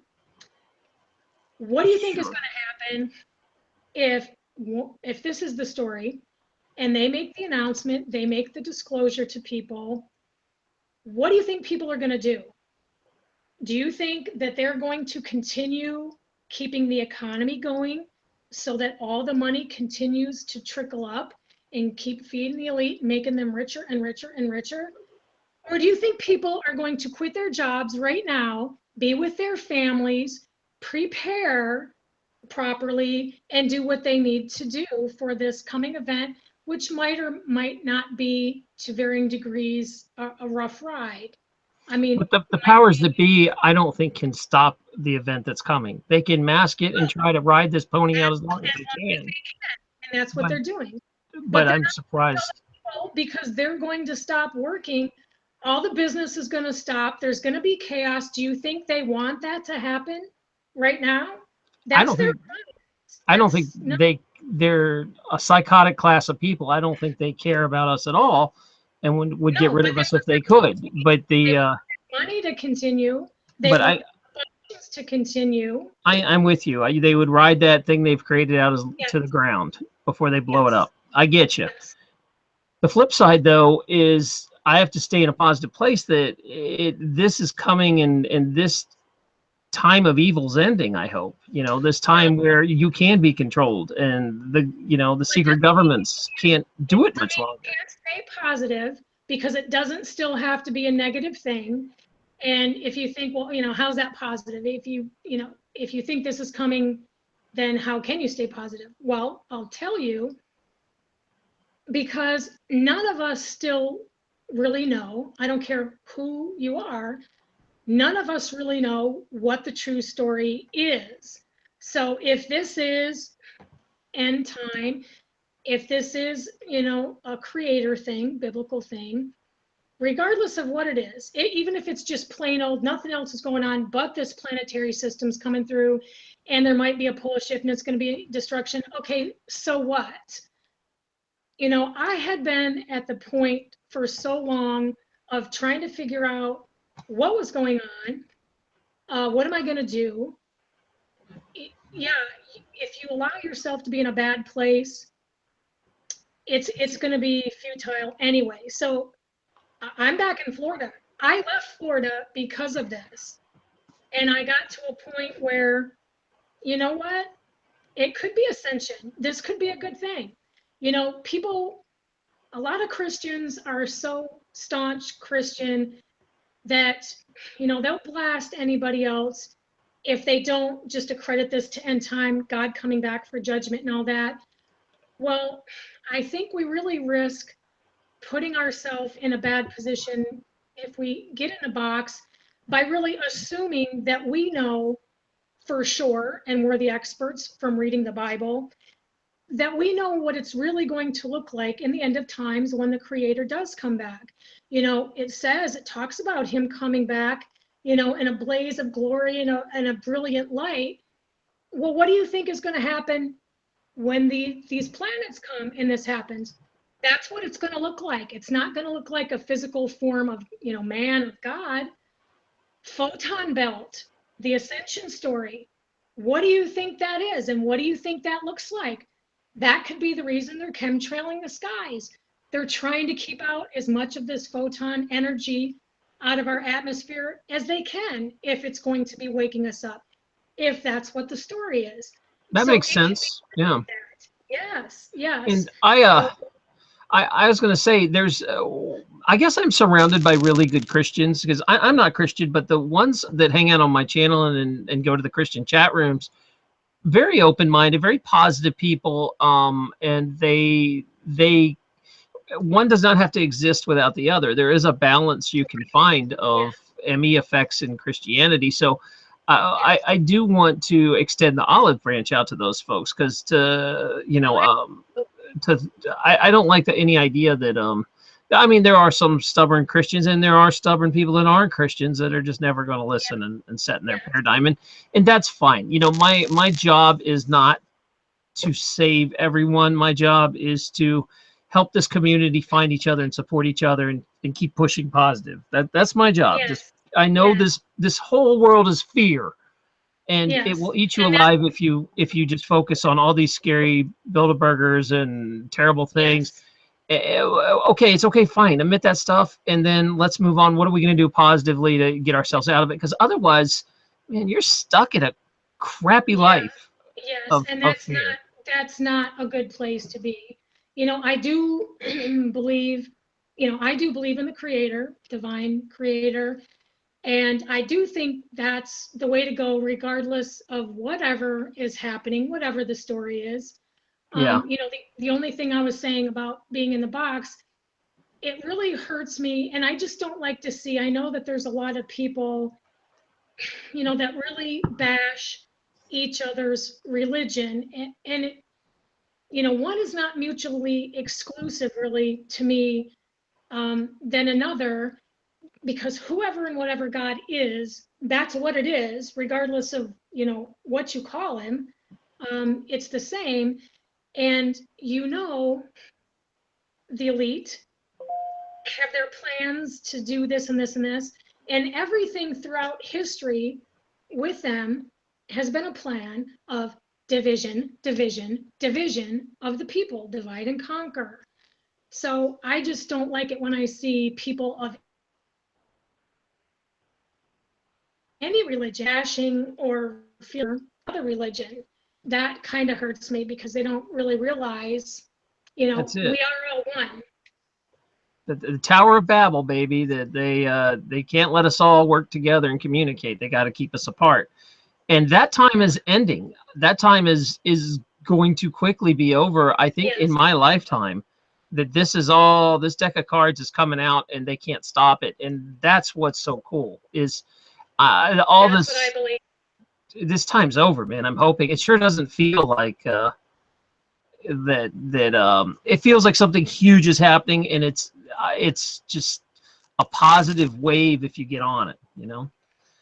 I did want to. I didn't realize how long we've been talking. We have never talked about your meteorite collection, and that was my whole tease about getting you on the show. So let's talk about that. For you guys that don't know, we have a lot of new people joining us. So let me just do a rejoiner real quick. If you guys have never seen a live chat, you can chat in the right corner. You'll see that going on right now. I prefer you guys don't post links in there that take you away from the show, like Hangouts and links and stuff like that. I'd appreciate if you wait till the end of the show for that. The other thing is sometimes YouTube crashes. We could be talking and this stream will just end. And if that happens, just come back in 5 minutes and there'll be a new stream up. That being said, we are going to get down to the meteorites, and then I'm going to bring up some more panelists on, and we're just going to talk about everything else tonight. So I'm going to give you a little lead in over at April's channel, which Kate has dropped in her link multiple times. It'll also be listed in the description. So I encourage you guys to go, please subscribe to that channel and go check out her videos. They're pretty interesting. The one that caught my eye was she's an expert on meteorites. She even helped write a book about it back in the day. So that is that was pretty impressive. And why don't you tell people what happened one day to your meteorite collection? Well, with all the Mandela flip-flops and things taking a 180, um, I had found a book at a flea market about the universe because it was really, really upsetting to me that we were no longer on the outside arm of the Milky Way. And nobody was going to hear it. People didn't want to believe it. And I found a book finally that had some residual evidence in there. So I'm like, great, okay, perfect. I can dance around, whatever. So I've been asked by a few people to upload the pictures of that. So I was going through the book and looking for different entries to copy, take pictures for the video. And I came across a picture of the Tunguska blast, which some of you might remember was a big event that flattened a huge area of forest. And they didn't know if it was a friable meteorite that had exploded just before, a meteor that just before making impact had exploded with, all this power and flattened the trees, or was there a lot of irradiation in the area, and was it an alien spaceship or whatever. So I was reading this, and it had something in this book, and it was a higher level university textbook on astronomy, and it was talking about meteorite percent prevalence in finds, or what's out there, and it had the irons and the stony meteorites, the percentages completely reversed from what I had remembered. And I had collected some meteorites maybe 20 years ago. And my first thought, now that I knew this was a Mandela effect and it's backwards, I'm thinking, dang, I wonder if my collection has now done a flip flop, and maybe I've got more stonies than I do irons. So I went to go grab my box, pulled everything out, and there weren't any changes to meteorites. But now, for whatever reason, the iron ones that I have, it's saying are more common than the stony ones, or more rare than the stony ones. And I don't remember it being that way at all, because if anybody remembers, even up until about 10 or 15 years ago, there were a lot of news stories, national news, documentaries, Nova type things. April, hold on. Bring the mic a little. April, get closer to the mic. You're falling out there. Go ahead and continue. Yeah, where everybody was looking for samples or testing things, trying to get some type of space sample that had carbon in it. Because if they could find a sample that had carbon in it, then they would have a pretty good idea that extraterrestrial life existed. So every time, some space trip went somewhere and collected samples, whether it was from Mars or wherever, they would always test it. Well, the carbonaceous chondrite meteorites, those stony ones that were here in finds, like the Allende in Mexico, I had a piece of that, and I thought that was the most impressive one that I had, because it was a carbonaceous chondrite. And now, my majority of my collection were irons, so, I thought they were cool, but, I thought they were pretty common. So they weren't that big a deal, even though they were cool to look at because of the pattern on some of the insides. But now supposedly the irons are hard to find and rare. So yeah, my collection got a lot more rare somehow. Now, what's weird to me about that is it's not just the Mandela memories things, but if you think about it, if we're from parallel Earth, someplace else on another spiral arm, well, yeah, because even now our whole composition of what has been creating the Earth and what's been hitting the Earth for millions of years is completely opposite. So what does that mean? I don't know. I don't know. Yeah, that's really interesting. So you collected meteorites that were cheaper and easier to find, and then you wake up one day and find out, oh, I've got the more expensive meteorites. It's like pay dirt all of a sudden. I have treasure, and then that you have to ask, okay, well, if we're in a different reality and a different planet, how come my meteorites don't match anymore? That the Earth is getting hit by a different percentage than where I came from, and that's a really weird one that I've never heard anyone else talk about. Have you noticed anything different also with as far as other rocks? Does the geography look different? And come a little closer. Your mic's getting all robot-y again. Hopefully you can hear it when you talk. But I can hear it fine, actually. Oh, it's robot-y to us, so maybe you're just not hearing it. Okay, that's better when you're close. Thank you. Okay. No, I don't notice anything different with anything that I'm looking at around here on the ground. Everything for me is at sky level and above. Like, I just don't understand why somebody can't see how ridiculously low the clouds are every day. But as far as what's on the ground, I don't see any difference there. So I don't know. I don't know. All right, just curious. I would kind of maybe want to day find a, if any of you guys will put it out there, if you know a geologist that has found different stuff, I'd love to have them on the show. I don't know if that's changed too. That'd be really interesting. That Well, there you're have been some posts that were on the video that I put out that were from either instructors or collectors or things like that. And, you know, they remember it the same way, so they don't know what's going on either. But, I mean, it really makes you wonder and says something about, you know, really being on a different earth. I mean, because that's what it feels like. I don't know. Yep. At this time, I'm going to ask the other panelists that are listening to feel free to jump on in. I sent you a link. Check your emails. They're sitting in there. We're going to keep talking until these other people join us. But I want to talk to you about, in your video, you sounded like you were feeling very alone at that time when you made that everybody had kind of turned their back on you. Do you feel alone still, or has this community helped you? Like, No, where are you at on that? yeah, I don't feel alone anymore.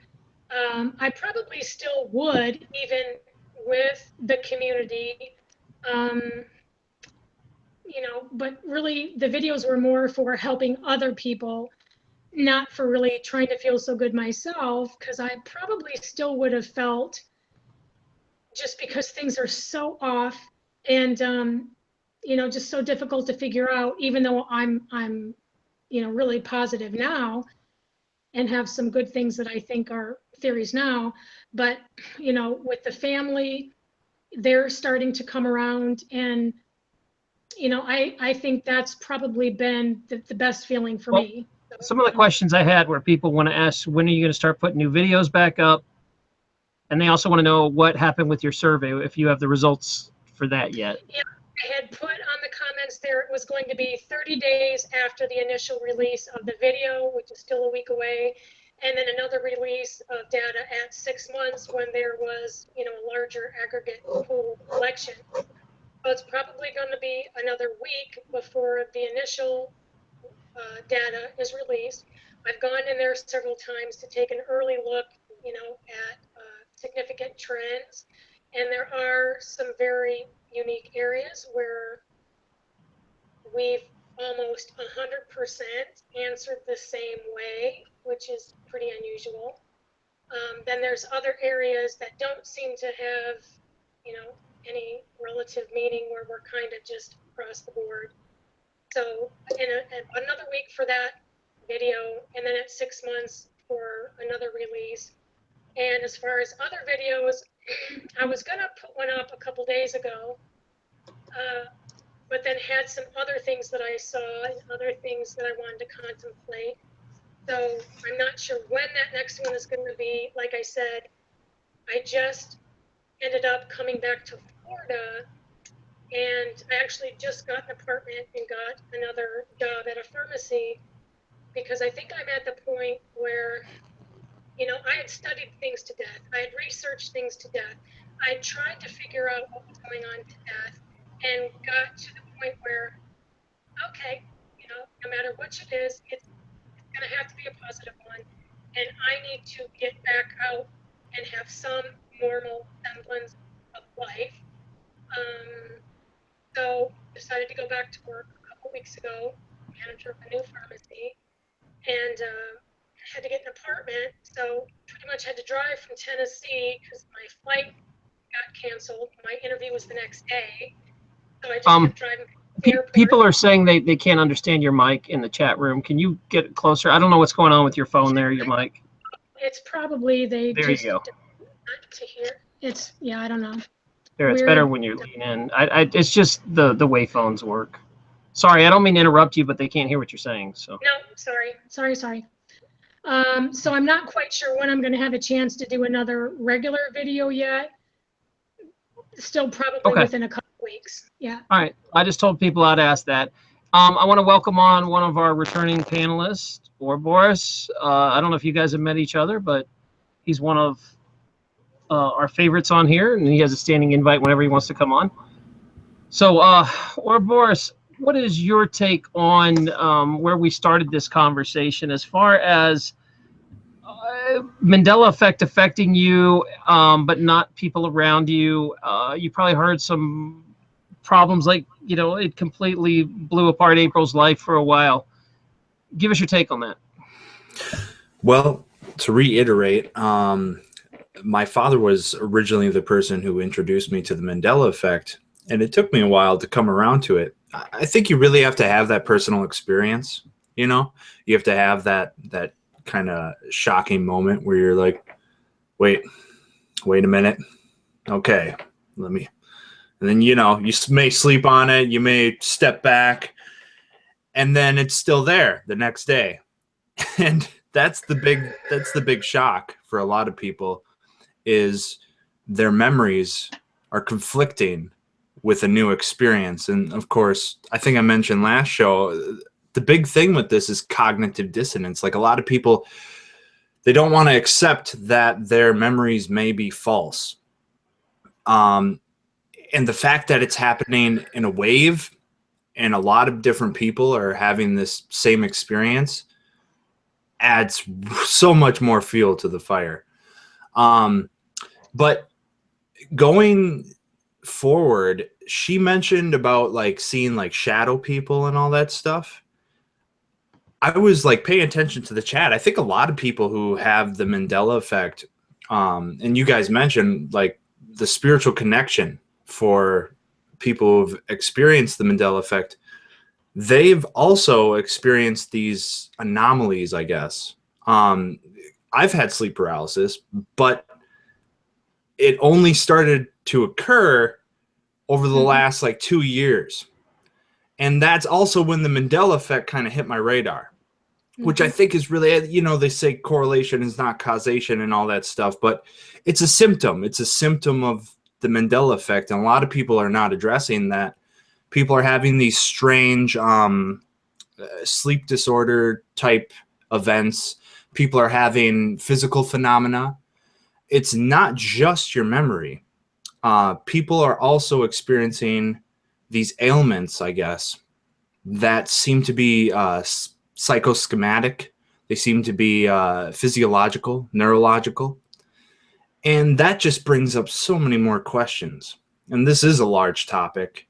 And I'm glad we have a large block of time to discuss it, because so many people skim the surface. And yeah, this keeps coming up over and over and over. And I think we're probably going to talk about this in 10 different shows, because it's really rattling to people, man. I mean, they feel bad that their families this isn't happening to them, and how do they cope? And I think as a community, we got to support each other through this. And hopefully we can find some ways, maybe either wake them up or how to cope and move on, one or the other. Like, I didn't mean to interrupt you, but I wanted to throw my 2 cents in, so keep going. Well, no, and all the cliches affected me. Like, when I started, I guess, turning on in some type of Timothy Leary sense, the Mandela effect, all the cliche ones hit me, the Luke, the Forrest Gump, all the pop culture references. But then, like you were saying, the Venus star thing, that's huge.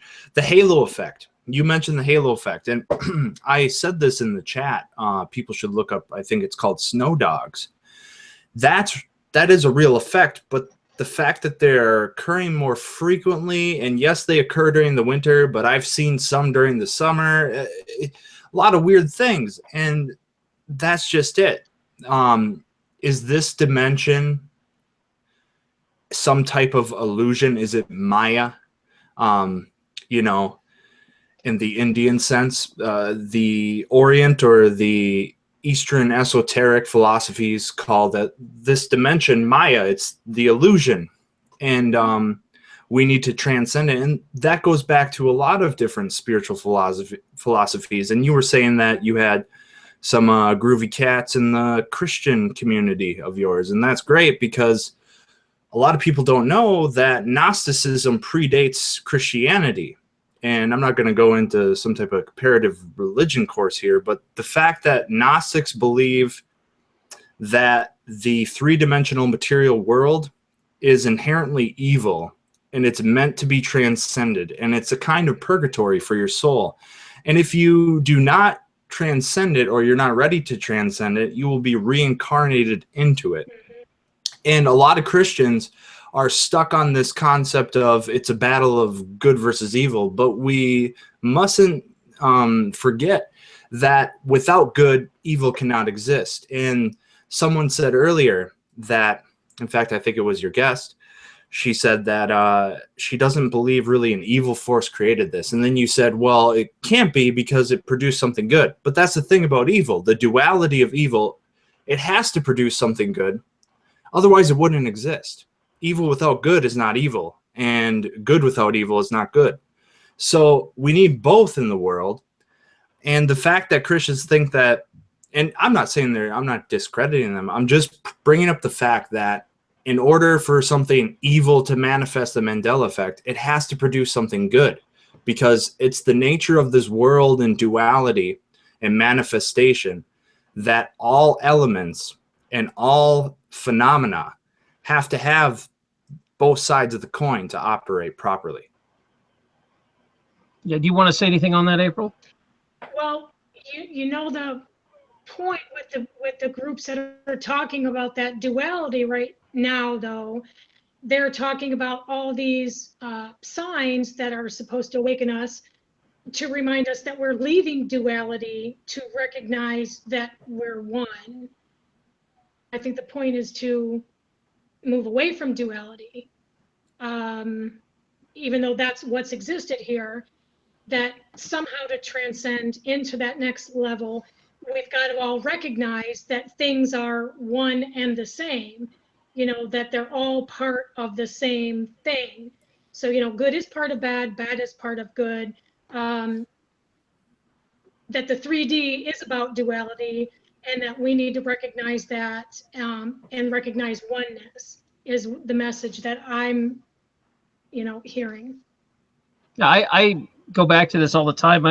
I'm sort of I hate to say simulation theory guy, because I'm not exactly that, but I do feel like we choose to come into this reality to learn lessons, and it's much like playing a video game over and over 1,000 times. It would be pretty boring if you played the same character over and over, who's always good. You're here to experience everything. Sometimes you're good, sometimes you're evil, sometimes you're an animal, sometimes you're a tree, sometimes, you know, you're here to gain experiences and see what that's like in interactions. So I feel that, you know, it kind of works like a big video game. It's interesting though. Again, I don't like to throw around the word simulation theory, but it's part of it. That Jacob Israel, who was supposed to swing by, but I don't think he could tonight, he just put up a story today about simulation theory, that a university study out of Southampton, UK, basically this guy who's a physicist, I'm trying to remember his name. It said that, James Gate, he's a quantum physicist, and he said that absolutely that we are in a simulation. So Yeah. some of the big scientists are starting to come around. Before it was kind of wishy-washy. It was like, oh, there's a good chance. But what he said is, have come out and made statements that they're not even going to give their report, their speculation, because they're afraid that we are living in a simulation. This is a national bank, one of the big banks, who gives their forecast. They wouldn't even give their forecast because of the potential possibility that we're in a matrix. Now, what does that say to you? Yeah, I mean, crazy stuff going on. And I just don't know how the pieces all fit together, as far as the illusion, the matrix, you know, the ascension, the tribulation, the CERN, whatever. I just don't know how to put them all together. But if you can't see that things are a matrix around right now, then yeah, I don't know how anybody can help anybody. yeah, again, I'm not here to give you answers, and everybody has their own flavor of what they think it is. I'm not here saying, oh, I know. I'm just saying this is what I feel right now, and a lot of us are kind of wandering around the same areas and agreeing on some stuff. So there's a lot of validity. Now, it doesn't really matter to me if a scientist comes out and says, hey, by the way, this is real, we can prove it, because we studied the code, and we studied these universal equations, and it looks just like a browser code. That's pretty cool, but I don't need a scientist to confirm what I feel and know in my heart. I mean, that's what faith is, man. It doesn't matter how many science projects come out. I've got faith, and I'm not worried that I mean, tomorrow, I talked about this in my story I put out today, that even if the government put a story out and said, yes, you know what, we created CERN, we're screwing with your memories, we're erasing everybody, we put a false sky up, chemtrails are real, 9/11 happened, whatever, like the most damning thing they could ever say, it's not going to change our reality much, because most people are going to say, oh, man, that's tough. I know the government's evil, but we have to have them, and, I'm sure it'll be different next time, and we'll just give them a free pass. It's like anything. It doesn't matter how evil they get; they'll get a free pass because they have all the power. So, Right. There's nothing you can really do about it except live your life and ignore them. And that's what I do, is I just do not focus and give them attention or energy, even though all these evil things exist. I have to keep coming back to that, because otherwise you're powerless. I mean, if you just feed that fear, man. Well, and furthermore, if they convince people that this is a matrix or a womb, this 3D, and by the way, I guess somebody said earlier, I think it was 2 shows ago, they were like, somebody changed womb to matrix. Well, actually, it's always been a synonym of womb. If you go through, are you talking about the Bible? Yeah, it's actually always been a synonym for womb, matrix, and it wasn't until contemporary pop culture we changed it because of the movie The Matrix. But the point is as far as transcending duality, quantum mechanics itself, and we don't need scientists to tell us what we know, because theoretically, if you have faith in the Akashic records, or you're a genetic specimen, so primarily all the knowledge of your ancestors is inside of you. You just have to tap into it. So all the empiricism and materialist reductionist views, they kind of dictate what they want you to believe, and they want to tell you what to think, and they never want to teach you how to think. So when we try to ascend past duality, quantum physics is trying to do that. And we're trying to do that in our own way, because all human archetypes are human archetypes. And the problem with scientists telling people what to think exactly, they become the old gatekeeper, the old priest class. And what happens is they say, hey, this is a matrix. And what they may do with that power, with that type of perception, is they are going to try to take away your spark of divine essence, and they will try to plug you into their matrix as an answer to deter you from the fact that, yes, this is a matrix. So when like a bank, or Elon Musk, for instance, he recently said we need to merge with cyborgs, because they want us to merge with cyborgs, because they're building a society that doesn't need us. They're trying to build planned obsolescence. I'm going to stay positive here. That sounds very negative. No, but I get it. And I don't mean to go negative either. That if tomorrow they released something and the government said, we have a nice convenient excuse because we can't ignore the Mandela Effect, and we created it, but don't worry, we're going to put a committee that'll supervise it. We won't use it for evil. You'll be fine. One of those things. I'm never going to believe any excuse they throw out. It doesn't matter. Even if it's what I agree with, I'm still never going to believe them, because they've never been honest about anything. So that being said, that's about as negative as I'll go. Is I don't believe it. I'm going to instead focus on positive. And I think ascension begins where you decide what is right, what is wrong, what is your perception. That's the real freedom of thought. That's the essence of freedom of thought, and the liberation and the gnosis. Because if you can tap into your own knowledge and you do not need gatekeepers or filters, you may discover self-mastery. And if you have self-mastery, you are your own dictator. and not in some negative fashion, not in some totalitarian sense, but in a divine and spiritual sense. You are the person who chooses what to do with your willpower and your essence and being. April, you want to comment on that? Just sounds like the message, that, yeah, we are creators, we are the manifestors. And I think the more people that can realize that versus to keep you thinking where they want to keep you feeling is going to be better. And I actually even believed more of that myself recently, where I had two experiences regarding the instant manifestation as our self-creators, where honest to God, was thinking about something, needed something, wanted something, and I was outside in an open building, nothing there, no one around, turned around from where I was, and the item that I needed was sitting on the concrete pedestal in a package brand new. I am not lying. It was the weirdest thing. So that's where I really started feeling a lot better about all of this and believing more in the ascension type story, and becoming aware and remembering who we are. And maybe they are just chemtrailing and doing this matrix changes because they're trying everything in their power to stop this from happening, whatever good is going to happen to those of us who are aware, because I'm really starting to see things. Yeah, I appreciate that. Those insightful comment. I do want to welcome, even though he's quite late, Vegan Warrior.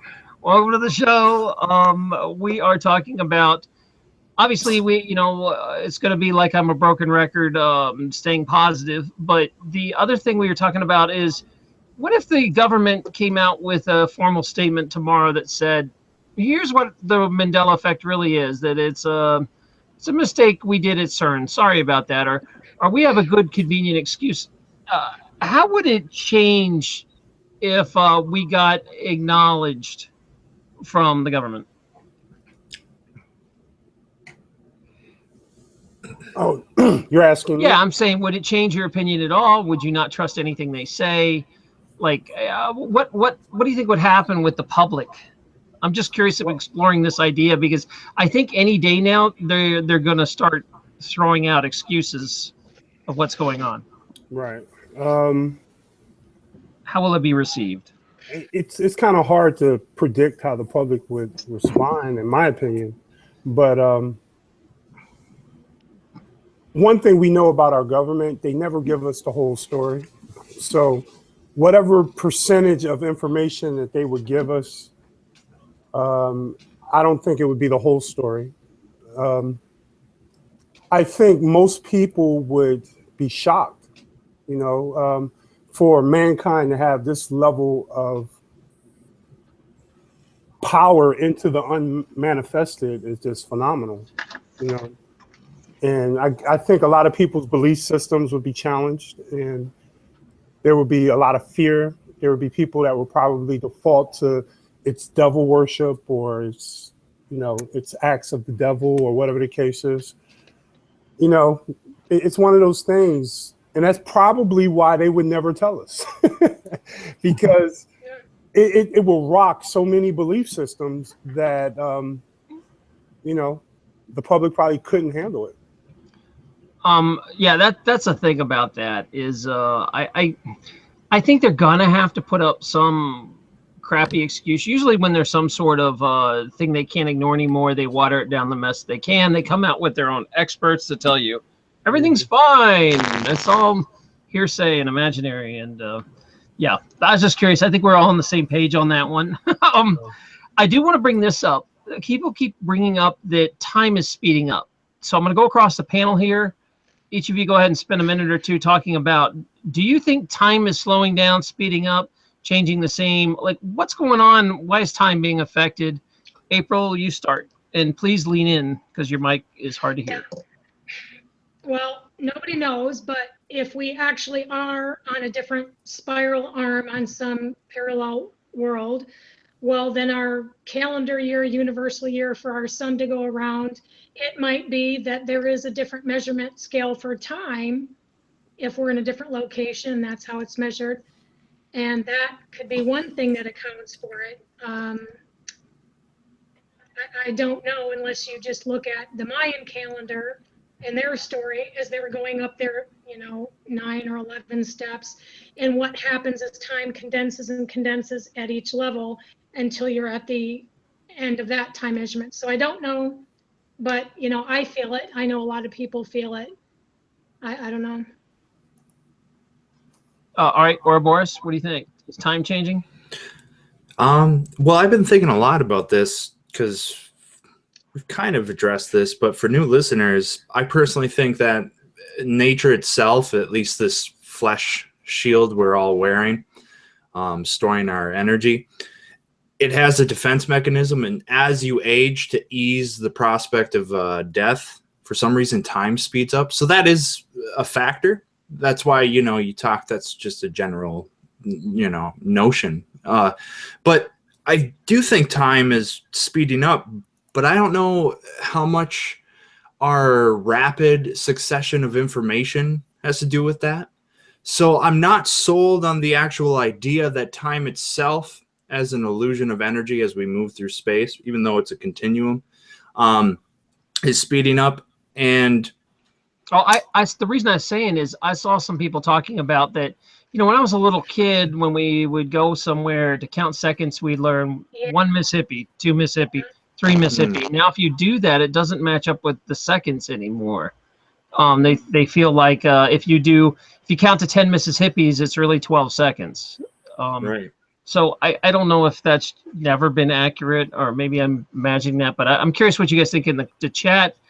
Vegan, what's your take on this? Do you feel like time is changing?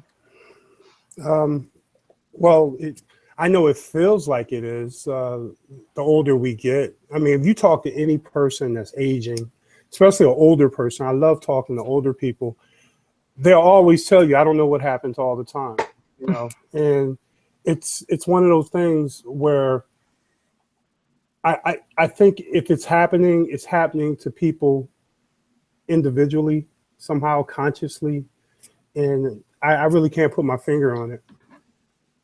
All right. I was just curious if people, it seems to be going, a lot of people in the chats are saying, yeah, it's different for them. But you're right. As I've gotten older, it definitely feels like time is flying by. I'm like, what the heck happened to this month? What happened to this year? And so I don't know if that's just because I'm getting old. Could I bring up something kind of related? Yeah, go ahead, man. Take over. I think deja vu is an interesting thing when it comes with time, because I think deja vu has been occurring a lot more for people who are affected by Mandela Effect than others. People have it here and there. But one thing I wanted to bring to people's attention, they say that your brain and your eyes process things. This is the scientific point of view. They process things at a different rate, right, of time and speed. So if anybody knows anyone who's blind out there, I want them to comment or send me an email. I would love to see some type of research study where a blind person has deja vu, because the only scientific explanation that people follow for deja vu is that your eyes perceive things at a different rate or speed than your brain. So your brain is comprehending this loop, and it feels like you've experienced it due to the way the protons attack your retina. So if you know anybody who's blind and they've had deja vu, I would love to hear it, because that is interesting to me, and I think it has something to do with time. I think a lot of smells, olfactory system is involved with that too, because I know in the past that I've had certain smells that have put me in a state, and I don't think visual cues had anything to do with it. So, maybe other senses as well, but I don't think strictly vision. Right. Yeah.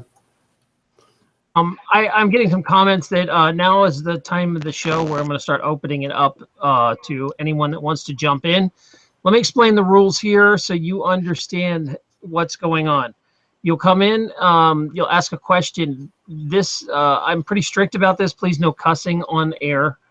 And I also would like you to wear a headset like we're all wearing, because what happens is you'll hear a bunch of reverb and squealing. And if your microphone is bad, I'm going to have to boot you. I'm not trying to be rude, but I'm not going to make hundreds of people listen to a bunch of squealing. And you try to figure out your mic. So please have all that ready to go. If you have all that ready to go, I'm dropping my email address into the chat.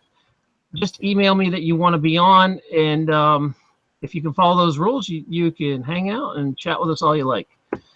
So while that's going on and I'm adding people, I want to throw this question out there. Would you go back to the old reality if you could? April, give me your take. Would you go back? Oh my gosh, that's such a difficult question. You know, I want to say, most of me wants to say, oh my gosh, yes, I want to go back home right now. I miss it. You know, things were good. I was so successful. No worries. But, you know, simply because I'm more aware and see the way things really are now, I just don't think I can, spiritually speaking, say that I would choose that, because I think that would be the wrong choice. So even though I would be tempted to say, yeah, yeah, I'll go back, pick me, I don't think so. What do you think? Or Boris, would you go back? No, absolutely not. I think you mentioned that in this particular timeline, so many more people are interested in knowledge, awakening. And I had to laugh recently because I know YouTube has algorithms that feed you things based upon your results and your views and et cetera, et cetera. But I had to laugh because some of the stuff that I've taken for granted as insight for the last 4 years is now becoming commonplace. And I think that the reason I laughed is I was like, wow, I never thought it would happen this fast. There's some type of quickening. There's some type of reverberation of all these experiences, and people are being connected to the right conduits, and people are being plugged into just the right particular interfaces, and they are gathering and connecting in a way that is unprecedented. And I wouldn't go back. What about you, Vegan? Would you go back? Well, I believe reality is based on your present. You know, I don't put value of consciousness in the past. Once it happened, it's happened, it's over. We remember the past, but we live in the present. I stay in the present. So no, I wouldn't go back. As for me, Kate and I joke around that this is a subpar reality because, like, all of our favorite movie quotes have been ruined, and you know, like, our favorite brands have been all messed up with, and you know, the stuff that really doesn't matter. You know, we're mad about C-3PO's leg or whatever, so we call it a subpar reality, and that's kind of our joke. But as far as if I would ever go back, no way. I have found a community that's really awake and of wonderful people that wasn't here a few months ago for me. And I would be crazy to go back because I feel like in the years to come, this is only going to get faster and more exciting. And I'm excited to see what's next when really big changes start happening that we can't hide anymore. You know, like they can't dismiss. What happens when MLK's white all of a sudden, or you know, like something that you just can't put away. I'm really curious what the next big one will be. Yeah, go ahead. Eli Whitney. Oh yeah, that's a big one for me too. Yeah, you remember the creator of the cotton gin? Oh yeah. Yeah, right now in this reality, he's a Caucasian man. I thought he was black. I was taught he was black. I was told he was black also. Yeah, he was. I did a school report for Black History Month on him. Right. Mm-hmm. Yeah. You know, wow. they say he's white, and they have you know, some type of artwork to show him as a white man. Yeah, I looked it up, and he looks like some old white guy. It was a trip. All right, we are going to talk some more why people are joining. let's see. What about ringing of the ears? It comes up over and over and over. People keep wanting me to talk about it, so we're gonna go around the room. Why are people's ears ringing? Why don't we start with April? Actually, your voice just cut out. The ringing of ears. Hold on, I can hear echo. Sam, you're gonna have to. Someone's got a mic going that I can hear my own voice. We got that straight? I think your mic, Sam, is picking up your earpiece. Turn down your volume. Okay. Sorry about that, bud. Or mute out until you're ready. Go ahead, April. I didn't mean to cut you off.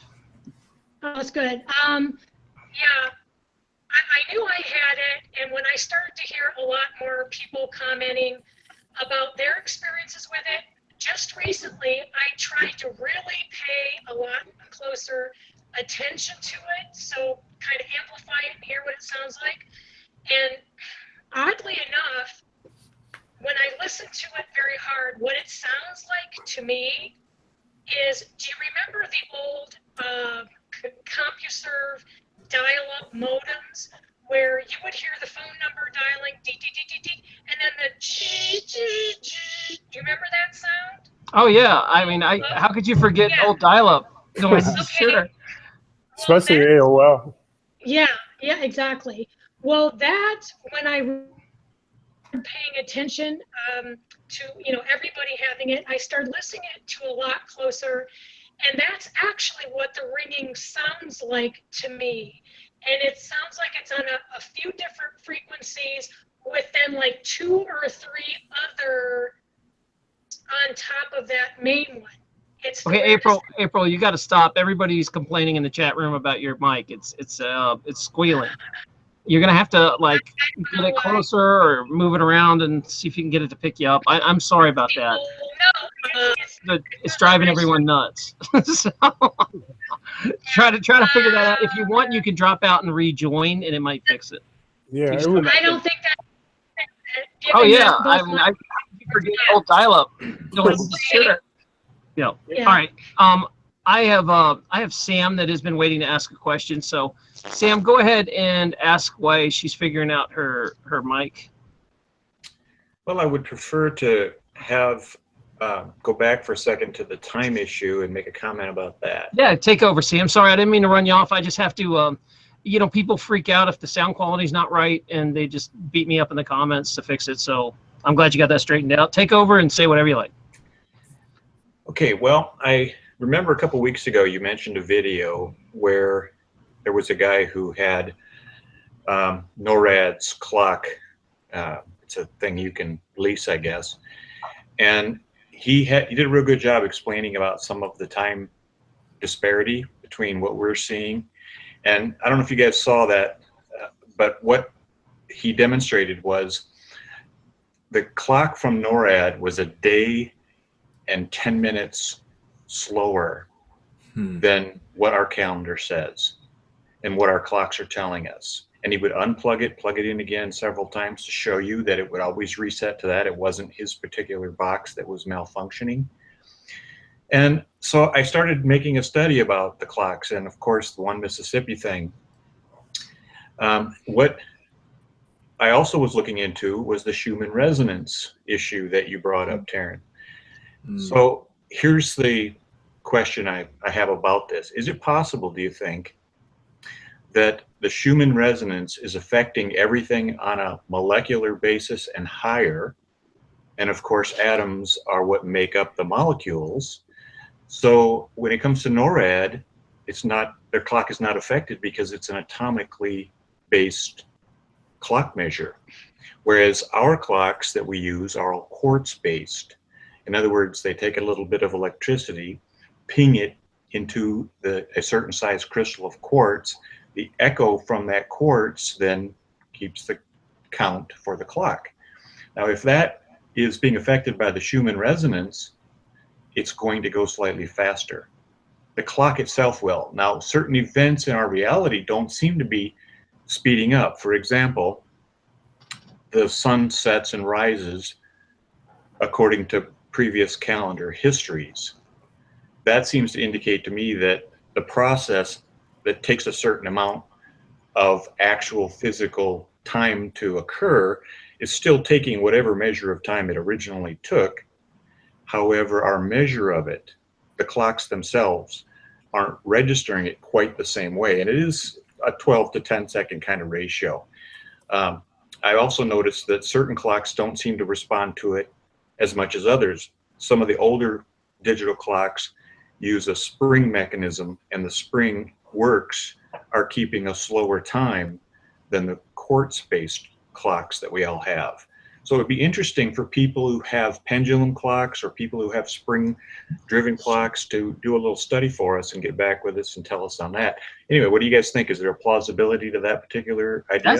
That's fascinating, Sam. I never even thought that the frequency could be affecting how we do clocks. I'm curious about like some of the clocks that are kinetic or piezoelectric. You know, like all that stuff would be messed up, but the Right. atomic clock wouldn't. Has a Right. pendulum clock, and he did check that out because I asked him when I was experiencing all that. He's in Tennessee, a different city as well, but he did not find that that was off, which was surprising to me. But you know, if you're saying, you know, things don't really seem to be changing, you know, in our daily life, even if time seems to be a little off. I know that when I was on the other side of Tennessee before I came back to Florida, my mother had an almanac, a farmer's almanac, and the moon cycles were not matching up with what was supposed to be seen outside and what was occurring. So I don't know how to explain that. Did she mention how much the moon cycles were off? At the time that I was there, the last time we checked, it was only a day or 2 days. It wasn't that much, but you know, we had farmers' almanac calendars in our homes from way back, and they're never wrong. And Right. that was one of the big things for her that really freaked her out, because she's like, you know, she's got all these X's on the calendar, and she's like, look, come outside with me and look. There's no moon, and there's supposed to be this. And it troubles me that I see that off. That would make sense and kind of confirm a little bit of what I'm saying, because if the moon cycles are a day off and NORAD is saying that our time is telling us we're a day ahead of what they're saying we are, then the moon cycle is still correct in relation to keeping track of time by using the atom.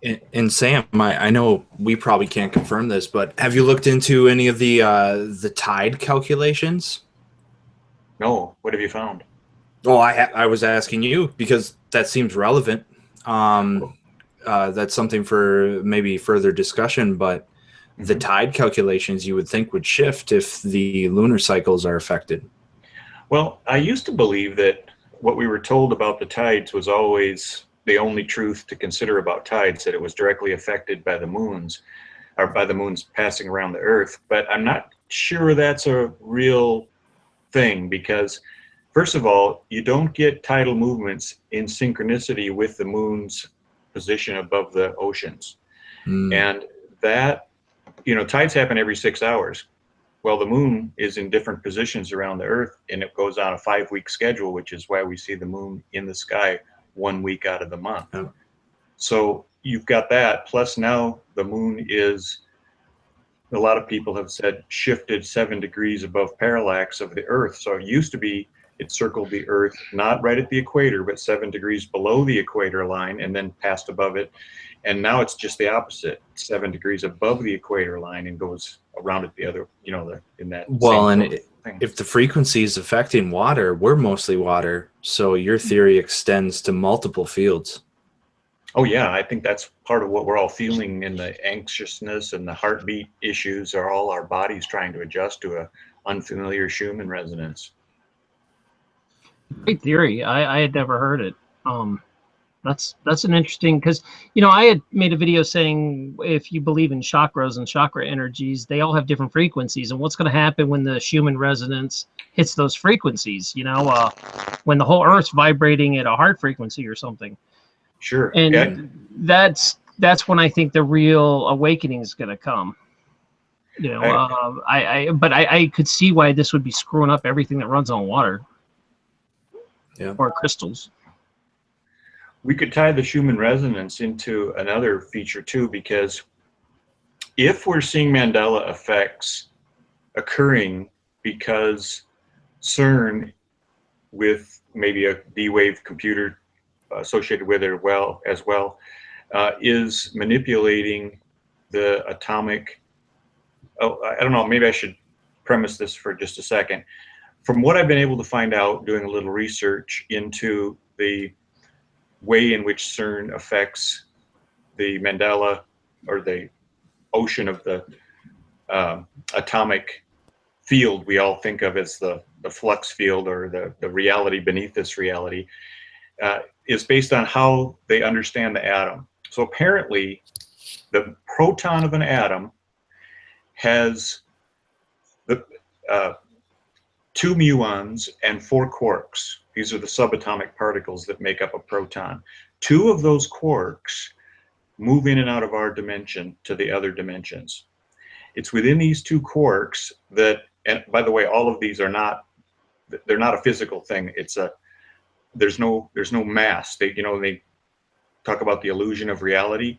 They're saying that based on their conclusion that when you get all the way down and you can look at the essence of what makes something something, there's nothing but energy there.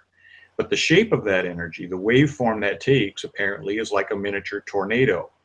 And that is called a vortex, and that vortex spins at a certain frequency.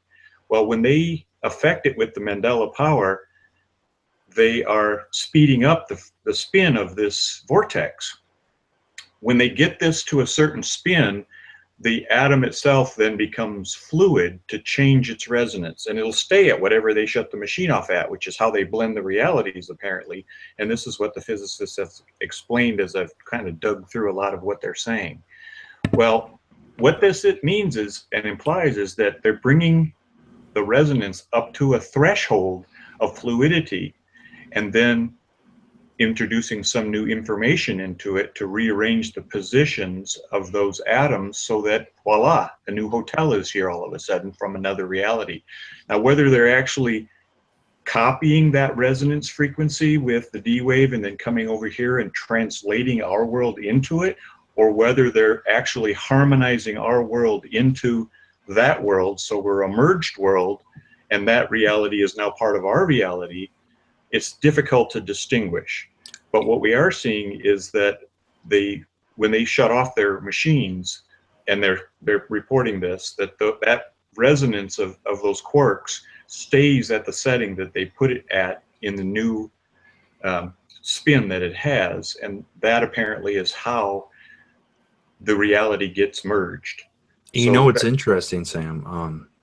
The actual tension of the water. I dabble a little bit in horticulture media and growing plants and all that jazz, but you can actually add chemicals to ease the tension or the polarity of water. Now, what you're talking about, do you think perhaps that CERN is fundamentally easing tension to make, as a metaphor, everything that is running off of this more fluid and therefore more fast in time, as energy is a byproduct or a direct product of energy moving through space, since it's a time-space continuum? Do you think time would be moving faster as a direct result or consequence of them diffusing the tension in water, but at a fundamental level? So the atoms themselves within the water. Yes, instead of the 3D, which I used just to explain to people that you can, on a molecular level, ease tension to make water much more fluid, which it seems like you can't do that, right? Water's water, but it isn't true. You can actually make water more fluid. Sure, you can reduce the surface tension of water just by adding soap to it, and it won't bubble like it does, and that's one way they do that. But I haven't read anything or come across any information to. It's an interesting consideration. It's worth some thought. I have a suspicion that what they do is they bring it up to the threshold, and this is what I wanted to tie together, why I went back and give you that little foundation, is it tied in with the Schumann resonance. So let's say they bring up the frequency of these toroids, the vortexes, and they get it to what I would call a threshold. It's still solid what it is, but that's just about ready to be changed.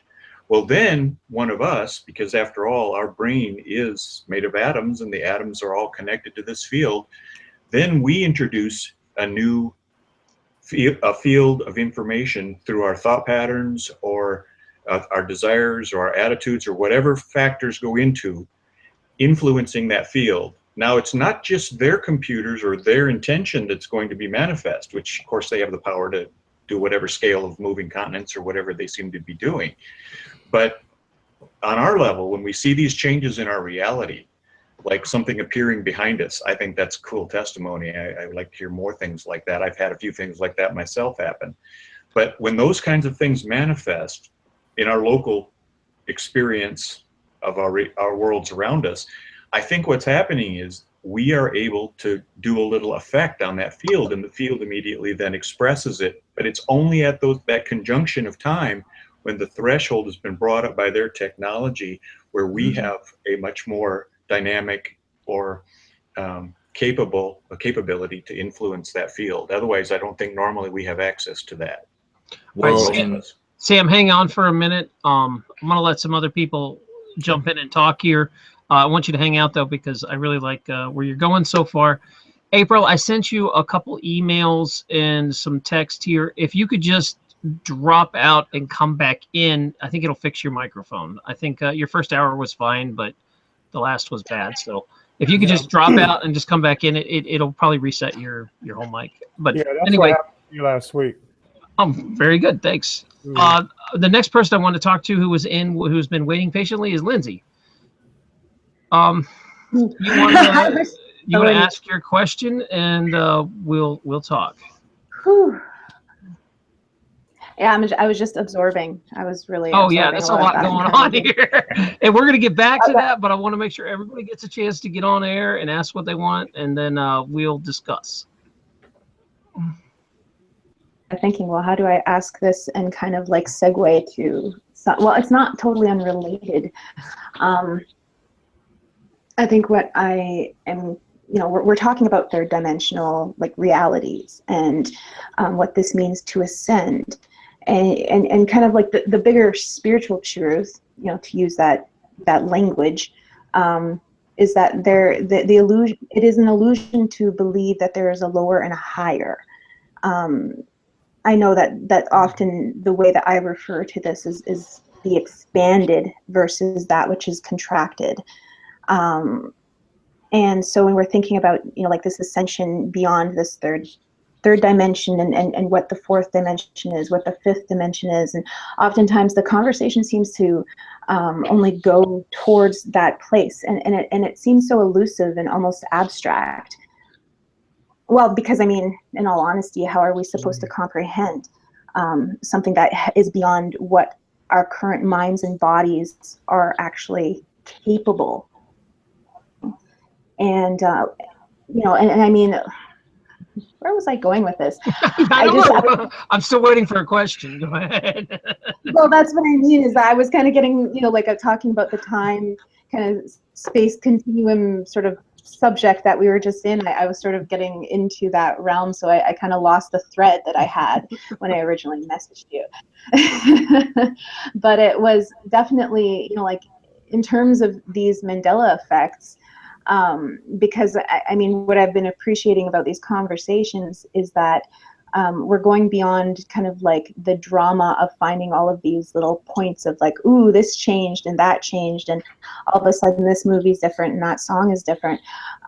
We're going beyond that, and we're beginning to actually talk about and discuss what is the fabric of reality, and how are we actually capable of shaping it, because it kind of seems like one of the reasons why this is happening is this is a catalyst for mass awakening.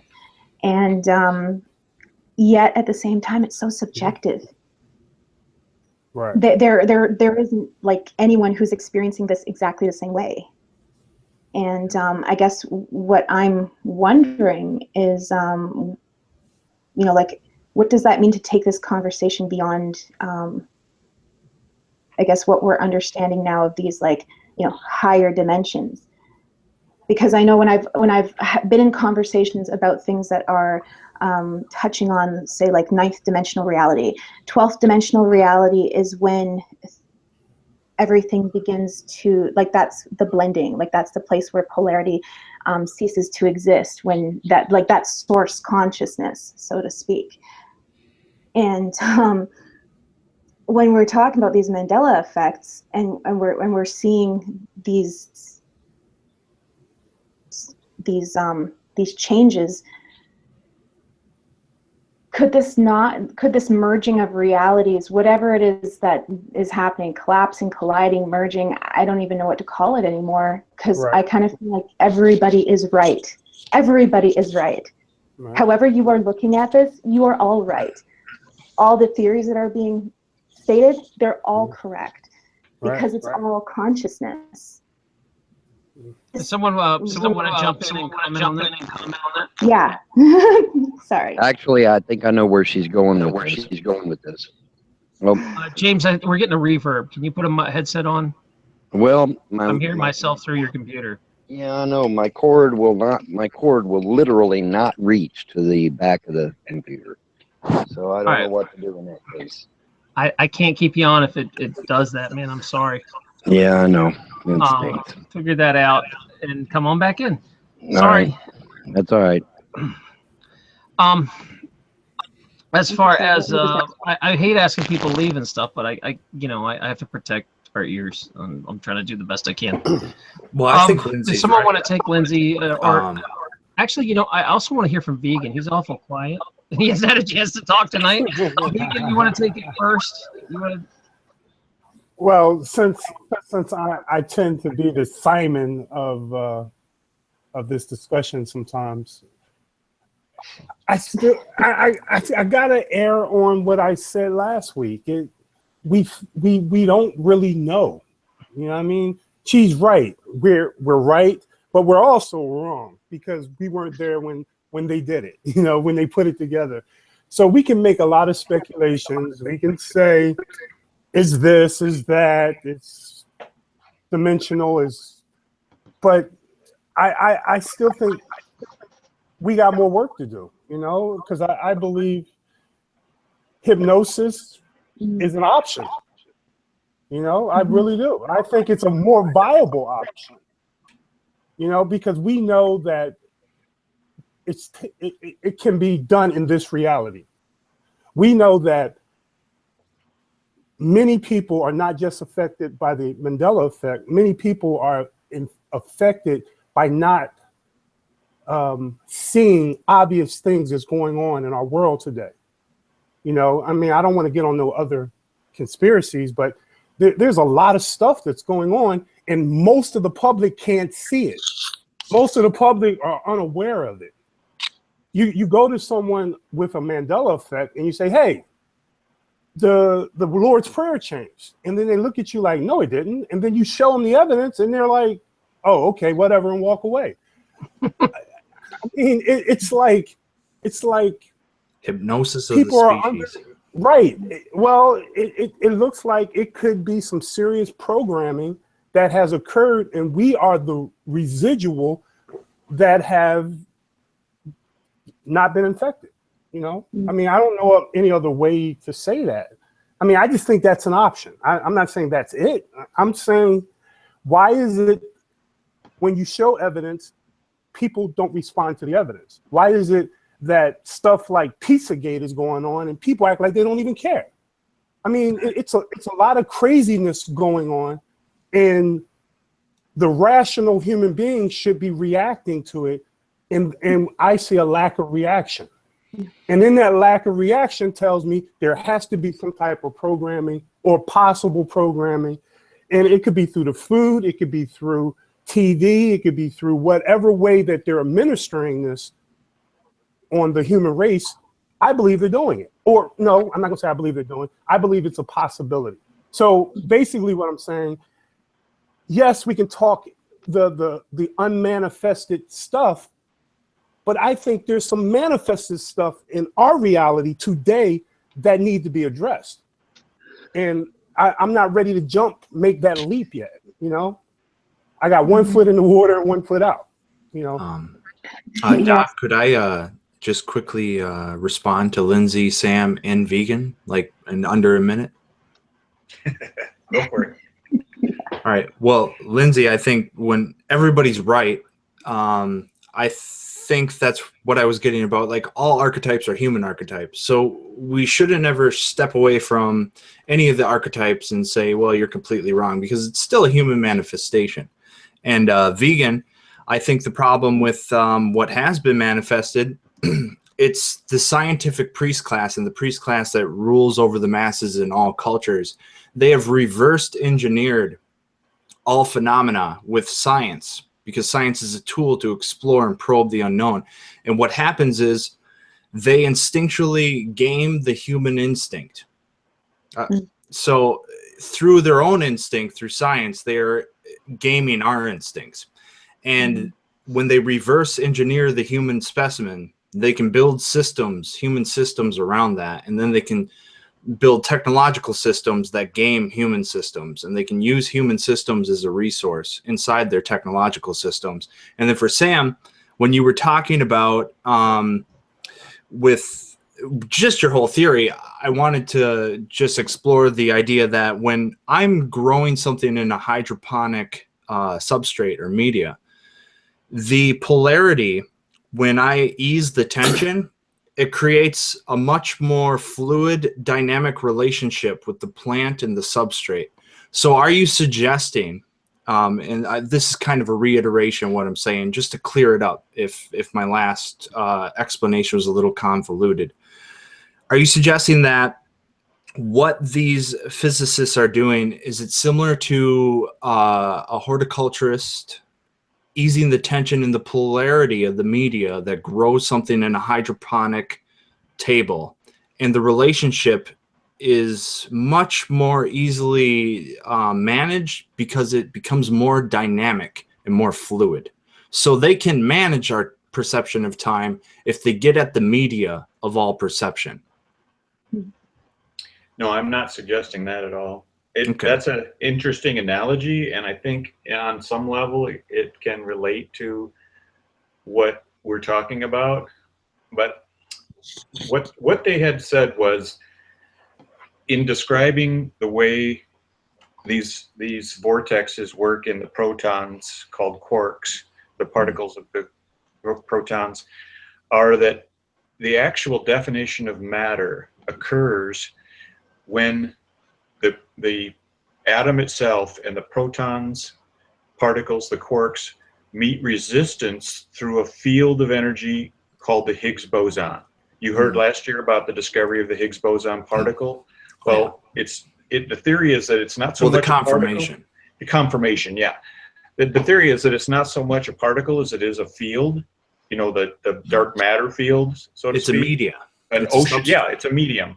It's an ocean of energy itself that's sort of like a lake with no ripples in it. And when information is introduced, it is these ripples in those atoms that create the form we call material, and whatever that material structure may be. So what they're doing is actually going back and rewriting the material similar to the way a gamer would rewrite the program that you're seeing. It instantly would change for the characters of the game.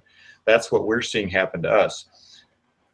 In that sense, it's good analogy that you used with the plants and facilitating them. But actually, you're just doing a biomechanical facilitation for the processes the plant is doing. I want to jump in, and it seems April is back, and she's been listening. So hopefully your mic's working, and you can add your 2 cents into this. April, what do you think?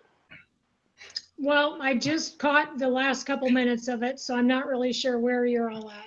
But I'm back on, if you can hear me.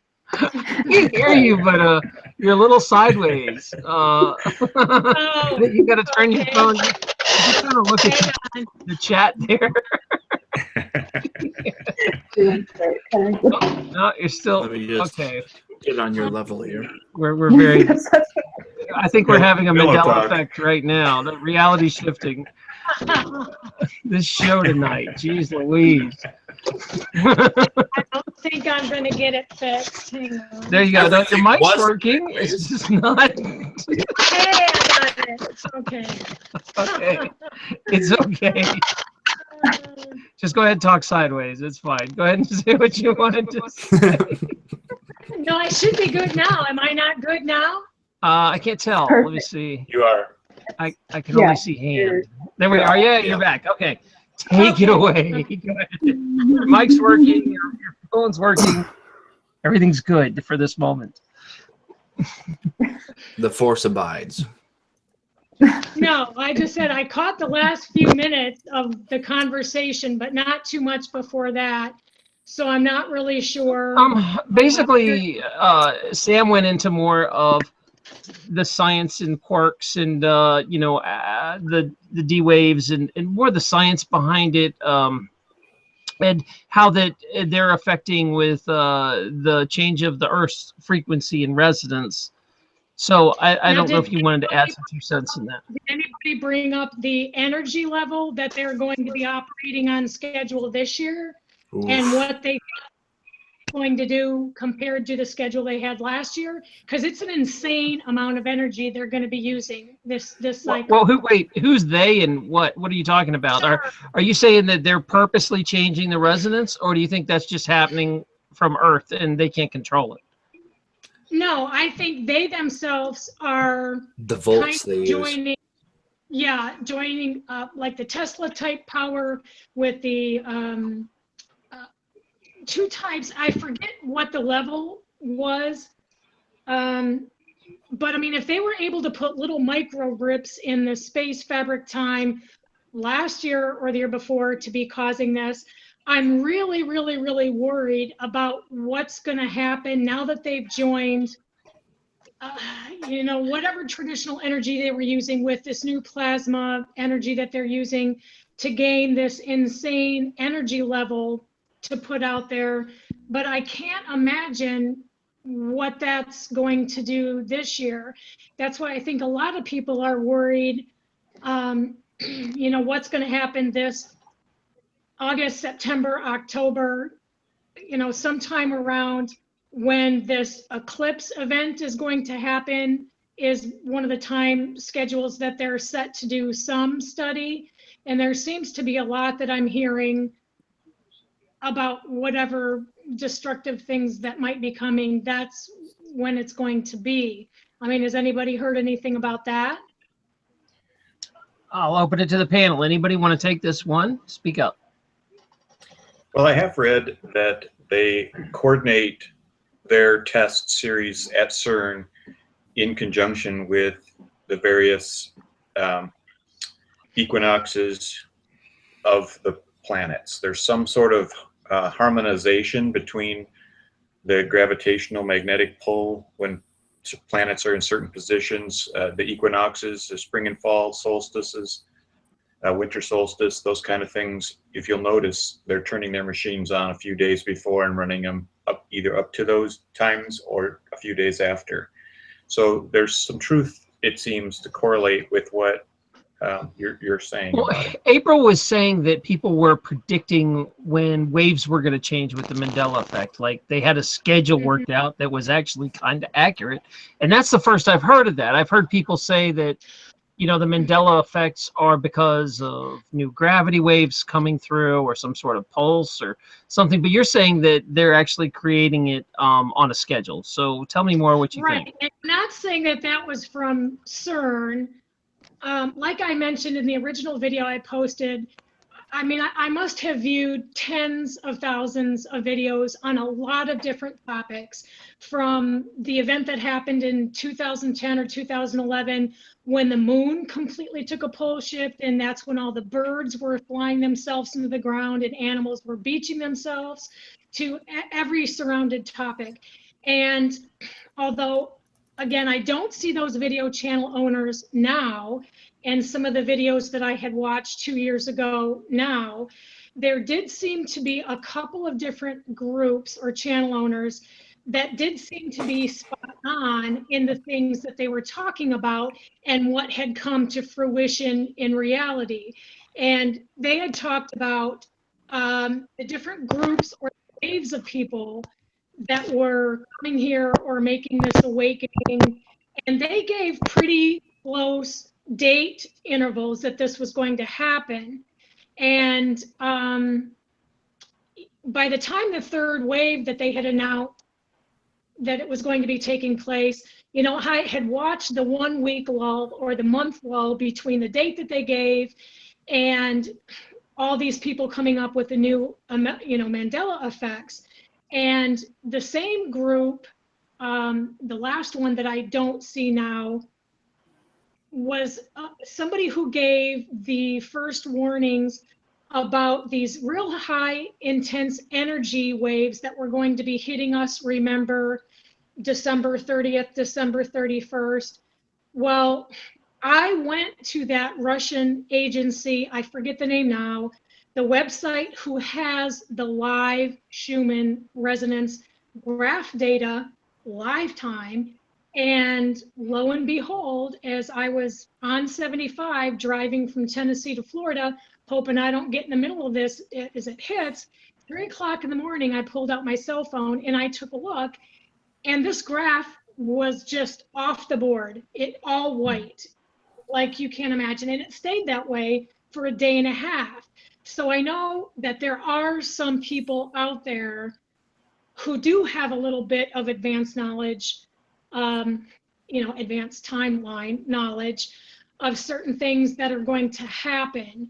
And I know that they are somehow timeline related, because I don't know if, you know, how many videos you've all watched from different people, but I distinctively remember last August, there was a man who put out a video, not a routine Mandela video channel owner. He was an older African-American gentleman, soft-spoken, who was trying to tell his story, much like a lot of people do that are soft-spoken. And he had a lot of the troll comments that were posted on his video, very mean, very brutal comments to this man. And he handled them very well as long as he could. But there came a point where this one particular had gone too far and was saying something. So this man said back to him, and again, this is in August of 2016, he told this troll, he said, "Look, sir, I understand you have a hard time believing like a lot of people." He said, "What would it take for you to believe what I'm saying? Do you want me to predict a future event for you? Will you listen to me then?" And the guy says, "Yeah, what are you going to do?" He said, "You know, we're close to the election time. You're going to tell me who's going to win." The comment that he put back was still there in December when I checked. This man answered back to him, "Yes, Trump will win with the exact number of delegates that the count was going to be." And that is the exact count that the election turned out to be. And this was 2 months before the election. So him and some regulars like Bluebeard at one time, you know, they kept saying they were 6 months ahead of us and saw a lot of things happen on their timeline. And I do believe that there are a lot of different timelines that got twisted here. You know, had a personal experience just a couple days ago with someone like that who seems to be on a 10-year off different timeline, which I don't really understand. April, I'm sorry, we're starting to lose your voice again. Oh, okay. You move in a little. We're gonna have to get you set up with a better mic next week. This is killing us. I don't know. Yeah. All right, I'm gonna have to cut it off because it's getting too hard to understand. Hopefully she gets that back in order. It worked good for a bit. I do want to pull this back over to Lindsay. We cut you off kind of. I want to go ahead and let you finish it, your last questions, and then I'm going to move over to some new guests here. Yeah, of course. Well, actually, I kind of wanted to know what Oros was going to say, because you were kind of getting into it and then sort of veered off, the conversation veered off. Because you were, Anything in particular? Well, I guess maybe that was, maybe you had said everything you had wanted to say about that. I guess I wanted to reply to what you were saying earlier, Lindsay. If you, yeah. what I liked, so many of the thoughts you had are really great ones to ponder a little further. But when you say the comment about everyone's right in everything they say because we're on different paths, I think there's a little clarification that might be useful to us all. You know, there's the viewpoint that we've heard stated that the reason there are parallel worlds in existence is because at each fork in the road we could each take a different course, and in potentially those realities we've taken all the courses that could be taken. So yes, under that definition, everyone's right in everything they say. But since we are individualized into the reality we're experiencing, and it tends to generally be functioning on an either or basis, it's either going to be this or going to be that for our personal experiences, what is important for all of us to keep in mind is that what distinguishes us from being the delusional people that we're accused of being and being people who see the truth is we're trying to make objective observations about what is really occurring in the world around us, the material world as it is, and see those changes for what they are and why they really are. So as we speculate, we then go out and look for various evidences to confirm or deny that conclusion, and that the probability of that conclusion being a true one. When I say true, I mean in harmony with the reality, accurately describing what we're seeing. So I think that's what you were getting at, but I think a little bit of word smithing here to get, you know. That was good. That I was appreciate that. And guys, understand that I do have to control the show sound qualities and keep guests from, you know, like I need to pass it around. So please understand I'm not trying to be rude when I cut you off or tell you to stop talking. I'm getting feedback from the chat room saying, you know, hey, we can't understand anything on the mic, or, you know, so I've got to keep things moving. Please don't take it personal. The other thing is we have a new guest that's been waiting a little bit, Wesley. So I don't think he's going to play guitar for us this time, right? We're going to get you in and ask a question for us, and ask away and say what you've been waiting to say. Yeah. And first of all, am I coming through okay? Yeah, you're coming through great. All right, cool, Thank you.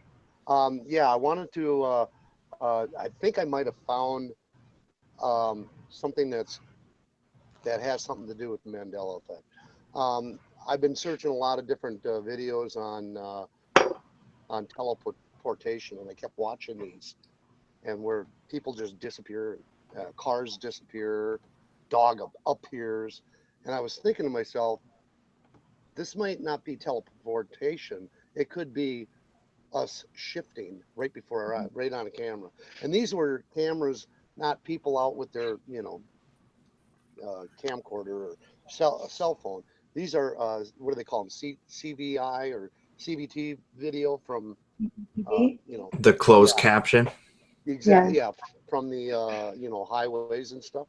Literally, a car just poof vanishes, and I started thinking about that. I just kind of wanted to hear someone's opinion on that, if they think that might actually be part of what's going on, because it started within the last 2 years, where it's really starting to move a little bit forward. Actually, it started back in 2012, but it's gained more videos out there in the last 2 years about all this teleportation. So there's been herds, actually. There's been herds of animals that have disappeared and then reappeared in the exact same field and location that they originally were. And their behavior doesn't change. It's just literally they disappeared, like the whole mass, and then within a few days they all return exactly to the same spot, and they didn't migrate. It literally, they just vanished, and then they were suddenly back, and they were animals who weren't, like, how do I describe it? They weren't necessarily like migratory. It wasn't like they were traveling as a herd. They had settled into like an environment. I'm trying to think. I know that this happened with buffalo, but it also happened with deer. And this was just within the last 2 years, that there was a lot of hunters actually that were kind of in northern regions here in Canada that were talking about this phenomenon happening. Also, so I mean, I've never had any explanations, but right, and also, excuse me for not remembering the other gal's name. She was mentioning about the moon, and there was another thing that I was going to bring up, which is Crow 777 or Crow 777. If anyone's watched the moon, the lunar moon or lunar wave, I'm sorry, getting all tongue tied. Yeah. But I think that also has a lot to do with what's going on with the Mandela effect as well. I appreciate that. And I want to give Vegan a chance to talk. You haven't had a chance in a bit. Do you have anything you want to say on this topic? All I got to say, guys, is show me the evidence. You know what I mean? Show me some tangible evidence. We're talking about the manifested world and the unmanifested world, right? And we're saying that they're coming together, which I get, because I'm a person who has witnessed the Mandela effect, you know, so I see what we're saying here. But to go any further, we can say that there's theory that these things are happening, but where's the evidence to show that they're happening the way that we claim that they're happening? You know, I just see it as speculation, you know, to be totally honest. It's like, what do we do with this information? Well, it's just the videos I've seen. Those are the ones that tell me that something's going down. Yeah, yeah. I mean, since it's not a personal video, and that's yeah, something I like. Yeah. I'm sorry.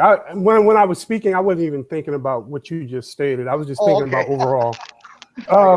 I've seen those same videos where, you know, the person disappears or reappears. There's a lot of technical explanations they could give for that. You know, they could say there was anomalies in the footage. You losing frames and frame rates and different stuff like that. I'm not saying that's the case. It could be completely something that was not manifested, and that was unmanifested that became manifested. I get it, but we still need some meat and potatoes to actually show legitimacy in any of this stuff that we're talking about. You know, I mean, and I think we're light on the meat and potatoes. That's just my view. I'd dig to see a video of animals disappearing. That would be great. Yeah, that would be cool. But you know, there is some evidence floating around, though. Some of the things that really impressed me are people that got flip-flopping evidence, that they make a video about a change and that video is still up and then it changes again. And you know, that's really hard to explain away a flip-flop on bad memory. It's like, I just made this video 2 weeks ago that Rice Krispies had a K and now it has a C and now it has a K again. You know, it's like there are through the last 6 months, there's been so many videos going up that there are some residual evidence that's changed right before our eyes, and that's about the best I can offer, unfortunately. I agree to see bigger stuff, but I'm with you. It'd be nice. Well, and I agree. There's some crazy stuff that we all witness, and that's why we're here. I just don't see how that resonates in the parallel universes and other aspects of what we're talking about. I don't see the connection. I see an anomaly, and then I hear discussions of parallel universes. One does not prove the other. That's all I'm saying. Yeah, Vegan, you're making a really great point, and I think it would maybe be a good idea if we make a distinction between the empirical evidences we see and our hypotheses about what's the cause, because it seems like a lot of what you're saying is directed at, we are speculating on the cause and trying to do some kind of probabilities on what seems to be the most likely causes, and maybe we can only go so far in that realm. But the evidences are verifiable by some of this stuff that Dr. Taryn there was just referring to, and also our memories. And while that may not be valid evidence on the witness stand, it is our own empirical validation of the reality of this. And do we need another human being to cross-reference that? Not necessarily. How confident are you in your memories? However, when we have tens of thousands, if not hundreds of thousands of others saying the exact same memory that, yeah, South America used to be further west, then it certainly does lend quite a bit of credibility to anyone who is willing to think for themselves. Right, right. And there was never a bridge between New York and Staten Island. Yeah, I don't remember that either, a bridge being there. I guess what I'm looking for is more of not an explanation for the Mandela effect, but more of data to show that builds towards the explanation. You know, I mean, I guess I'm hearing a lot of, and I've looked at this stuff too, so I don't want you guys to think I'm just discarding it. I'm not discarding anything. I think we have a lot of pieces to a puzzle, and all of those pieces have not been put together to give us a clear picture. You know, I think we need to collect more pieces. And the more pieces we put together, the more we'll see exactly the why and how this stuff is happening. Well, we're already at the why and the how, and we don't even have all the pieces to the chess set of the puzzle. I think I know why you need to see his proof has to be him popping in right in front of him going, yo. Well, then I think he would like go, okay, something's going on. Vegan, one of the things that we can do that's very helpful is looking at the reverse evidence. So there's a lot of other theories out there. For example, you may know what I'm talking about already. One is, real quickly, is the time travel theory. So I would look at that and I'd say, well, let's see, why wouldn't the time travel theory be correct? Well, I don't think anyone could go back and do anything to change a continent's position. So that evidence alone tells me that if it is time travel, it's not only time travel. It's something more than time travel. And that would be an indication as to why then would the continent move. And now we'd have to say, well, it could be, you know, I only have found two theories that come close to describing things. One's the multiple dimension theory, and the other is the quantum field effect theory that was described by Cliff High, where he's saying that you don't need CERN to do this. All you need is the D wave. Because when think about this now, if the field below all of us is this quantum field of energy. What about decoherence though, Sam? How are you relating that to it? I'm saying that the D wave itself is having problems with decoherence, where based upon our observation, the computation breaks back into, or breaks down into, duality. That's what decoherence is. So consciousness plays a role. So even if we technologically build something that can produce these excess, yeah, great word for it. Our consciousness still plays a role. Sure, but see, I would make a distinction in that the consciousness influence would be an informational influence. So let's say they just made a technology that gives us access to controlling this field. And now what information are you going to put in it? You may put D-wave information in it. You may put a pre-planned intention to move a building or something.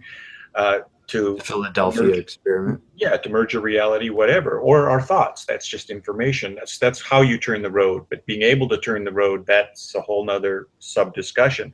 So you get a probability of likeliness, you know, which theory is going to be more likely. Yeah, maybe something entirely different. It may be the fact that Planet X is moving into our proximity and creating some effect we can't comprehend. I don't think that's very likely for several reasons, but there are ones that need further exploring. And I think so much of life is about trying to pick what is the most probable reality here that I need to base what I'm going to do next on. And so that's all we can do with a lot of things in life. One of my problems with giving science that much credit is the fact that I don't think they even, I don't think they're as close as, let's say, religious people, for example, for understanding the conscious. I think conceded knowledge. I think the conscious, as we know it, is something that is mistaken for thoughts or for the mind. I think consciousness is a higher intelligence that you can't manifest, you can't control, and you can't shape and maneuver into these science fiction, or not science fiction, these science projects. I just think man's mind is limited. Intelligence is uncontrollable. You know? This was actually what I was trying to get at when I was talking about kind of the expanded dimensional sort of, I don't want to call it theory, but that whole notion is that when you are crossing over into the realm where the mind is no longer capable of being able to compute or comprehend an understanding of this like kind of higher consciousness, it is beyond the mind. It's beyond this kind of mind state that we're used to computing the information that we're being given through. Yeah. And so when we're thinking about the higher mind, we're going into that expanded dimensional reality. Like I'm just replacing higher versus lower when I say expanded. Sure. So, you know, like more complex. Yeah, I'm just replacing. Yeah, because it's something that actually, like, I mean, and I'm referring to my own experiences where I'm kind of, this is where I'm going to get candid, where, you know, like this whole idea of, for instance, downloads. I don't know what anyone else's understanding is of that. I really have a rudimentary understanding of that, but that I am of the notion, and I'm exploring what that means when I've had these insights that don't feel like it was something I computed, but rather it was something that was delivered or dropped into my consciousness. Right. Imparted. And it was imparted. It literally just, it was as if it came from somewhere, and it was something beyond what I could describe or say out loud. I literally had no way to fully express these ideas because it was something that, as it was being received, I could see it, and there was something that could understand it. But as for actually being able to express into something that was relatable here, like in this reality, it felt impossible. And yet I still feel there was a benefit from receiving that. And so how I relate this with the Mandela effect, you know, because I mean, when I was, you know, and I'm glad you kind of got into the whole, like, you know, like when I'm saying everyone is right, what I'm actually referring to is that consciousness. And I don't mean the mind consciousness. I mean the higher consciousness. The spirit. Yes, the spirit consciousness. Right. Because a unity. Within that. Yeah, within that, it's infinite. Like the possibilities are infinite. And most scientists don't even believe in that. You know, they don't even believe that there's a higher intelligence that we're all linked to. So to give them credit to have captured that thing and use that in, you know. On your channel, does that go to you or to capture that, it's to me it just seems far-fetched. Well, the thing with that though, vegan, is a lot of scientists, they actually are spiritual, and you got to realize there's deception at work, and the fact that we are inseparable from the universe. We are the universe. We are I, and I am you. It's just we are experiencing the division through the classification of time and space. The chicken and the egg exist simultaneously. It's just that time and space delineate the information as we experience it. But beyond that, some scientists, they practice things like the Kabbalah, and what you're describing is described in the Kabbalah. I mean, some of the spiritual notions in the Kabbalah itself is a geometrical relation to the different planes of reality. So one thing we should understand and not neglect is that perhaps some of the scientists out there are conveying something exoterically to shape your perception or our perception, and esoterically they believe something else. That's the definition of a secret society, folks. Why do you think it's called a secret society? They don't want you to know. Like, for instance, do you think the cook at the Manhattan Project knew that the people he was serving were working on atomic bomb. Compartmentalization of occupation and information creates a divide in what we know and what we experience. And without the proper details, you cannot conclude what you experience. But the fact still remains that we are inseparable from the universe. And with that in mind, we can take into Lindsay's account that what we experience has some definition of truth, even if, as Sam described, we have to detail the objective parameters. We still cannot neglect the subjective experience, because if we were all raised by, this seems like an outlandish example, but if we were all feral children, well, what do you think objective reality would be like if we were all raised by a pack of wolves? So if you allow scientists to describe the medium that you experience perception, if you believe in the exoteric exposition that they give you, they are going to create what you internalize. And so your objective reality may be a fallacy at the get-go. Well, so let me ask this question. Okay, go ahead. Sorry. I just want to, one question. So you're now saying that scientists are also into spirit, well, a lot of, I guess some enough to create parallel universes are now into spirituality more so or as much as they are within their mind. I want you to go. Where is the evidence of that? Evidence? I want you to go around the Masonic lodges and find out how many famous people and astronauts have participated in Masonic doctrine. And get back to me on that, because you'll find that a lot of your astronauts, a lot of your presidents, a lot of your inventors, a lot of your entrepreneurs, what do you think Masonic lodges practice? They practice spirituality, my friend. So therefore they are esoterically deceiving you, and they are exoteric. You're confusing mental positions with spirituality. Your mind has nothing to do with your higher self. Your higher self is above your mind. What I'm saying is they are exoterically not telling you what they believe in. Okay. I'm not detailing what they believe in, because that would be impossible. Hey, vegan. Yeah.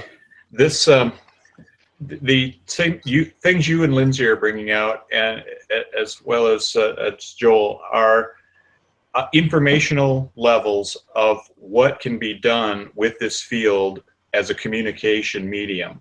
So yes, spirituality can be enhanced, attained, and pursued. I totally disagree. Totally disagree. I thought I was repeating back what you were saying. So go ahead and clarify that for me. Oh, no. Man cannot mentally commandeer spirituality. That is egotistical at best. To believe that you can. Do you think that a person develops a level of skill? Skill mentally. That's the mind. There's a manifestation that is exclusively of this world, and we use our minds to deal with that. But then there's you. Then there is who you are. You are more than your mind. Okay. All right. I don't have a disagreement with that. No, I'm just making a point here. I'm not arguing with you. I'm just making a point. We're confusing our mental thoughts with who we truly are. We are spiritual beings linked to a source. Right. And I believe that is obviously true. And now we're saying that that can be manipulated, that can be changed, that can be done. The perception of it, not the source. No, I'm not saying that that we can master it. But I was trying to make a different point, and before we get too far away from it, I wanted to kind of bring that into the picture here for the discussion. So let's say you got a guy who's monkeying out there on the telephone pole, and he discovers the telephone wire. And he gets in there and he starts to do things to this wire that enhance its performance.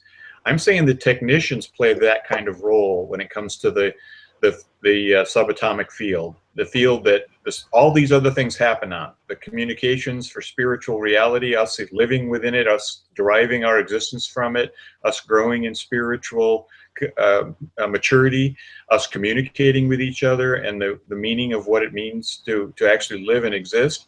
But those are all things that happen within the field. That's what the field facilitates. That's what the field supports. That's what the field is the foundation of. I'm just saying that these technicians have figured out how to access that foundation and monkey with it in ways they want to accomplish. Who knows? It may be as simple as greed and for monetary gain, that they want to make the world more prosperous by confiscating every business from every other dimension. I would never argue that there is no attempt to do this. I would never say that that's not true. I totally agree with what you just said. But the reality, in my opinion, is that our bodies and our brains and our minds are nothing but tools for our conscious. Sure. Our conscious, you cannot commandeer consciousness because that is directly linked to the source. Now, we can manipulate our bodies, we can manipulate our minds, we can do all those things, but you cannot commandeer consciousness. I refuse to believe that. And there's no evidence to show it. No, help me understand what you're saying. It's all theoretical. It's all theoretical. Help me understand what you're saying here, because does commandeer, the definition, imply using your will to do something? I'm wondering what you're getting at here. When I say consciousness, I say the thing, I'm talking about the thing that makes you you, all right? Not your mind. Not your mind. There's a consciousness that we all feel within ourselves, right? Surely you can't change that. That thing, that feeling, that essence, that being, the self, is linked to the source. That's true, but if you're not aware of the source, no matter how hard you think and how many theories you come up with, you cannot tap into that. You'd be surprised, but if you're not aware of the source, you can dictate the perception of consciousness. All you can do is manipulate people mentally. That's about it. Exactly. I agree with you 100%. But I also agree. I agree with you there too. But the fact remains that if people are trapped in the materium or the material world, you can commandeer consciousness because you can dictate their perception of consciousness if they don't know what consciousness is. I disagree. I don't, because think of all the terrible atrocities that have occurred under dictatorships. Those are objective. I'm blowing the whistle and taking back my show. Hold on. I'm going to jump out like 10 minutes. And I'm going to let you finish this. But, and I appreciate the little lively debate. It's kind of fun to watch. I have an opinion on kind of both sides. This is a really interesting debate. I think, though, that you got to remember that you can't put all your faith in science, because every 50 years they look back and say, ignore the last 50 years of stuff. We were all wrong. And 50 years from now, we're going to look back and we're going to be laughing at quantum ideas and theories. And, they're going to be like, science is going to be like, oh, we had that all wrong. That's like barbaric times. So, where issues of faith and consciousness don't change. They're really not saying much different than they said, thousands of years ago. I seem to lean my common sense towards those belief systems that have been around and unchanged, instead of, tacking on the science every time they get a new whim and, 20 years later completely reverse the position and say we were wrong. It reminds me of the story of the guy who was trying to use an analogy of the elephant to describe reality. There were 5 blind guys standing around the elephant. One guy had a hold of the tail, and another the leg, and another the trunk, and they were arguing with each other. And one said, "Oh, no, it's long and thin and narrow and scaly." And the other said, "No, it's soft and long and squishy." And, that's us. We're blind people, and we're trying to feel reality with our senses of science and other tools, and we're getting pieces of it. And, I want to jump in and let our actual guest of honor talk, April. So, April, what's your opinion on this debate, or do you want to say anything? You can say anything you want, since you are the guest of the hour. No, I just think everybody has valuable comments, valuable input. I think the more that everybody tries to get their little piece of the puzzle together, it is really going to help to see the bigger picture. I laughed at his story about the elephant, because that is exactly what this situation is. I understand both views on the conscious. It can't be manipulated, yet I feel like, yes, it can be manipulated, because I've seen it with myself. So it's just very difficult to try to qualify and quantify identify what's happening. But I think, you know, the more that we get together, you know, the more that we're going to be able to find out or better describe it to get somewhere, because it's just, it is too complicated and it's a lot. That's it. Okay. I'm going to take back the show for a few minutes and ask some questions. And this is something I was hoping Jinx Cat would show up tonight, but I guess she didn't. But I wanted to ask, she mentioned on her show that she wanted to stop referring to the Mandela Effect movement as, you know, the Mandela Effect movement, that it had too much negative baggage, that it's like associated with the internet meme, that she'd rather call it like the ME movement or something else. And I kind of want to throw this out there to the audience. Do you think that we should rename this?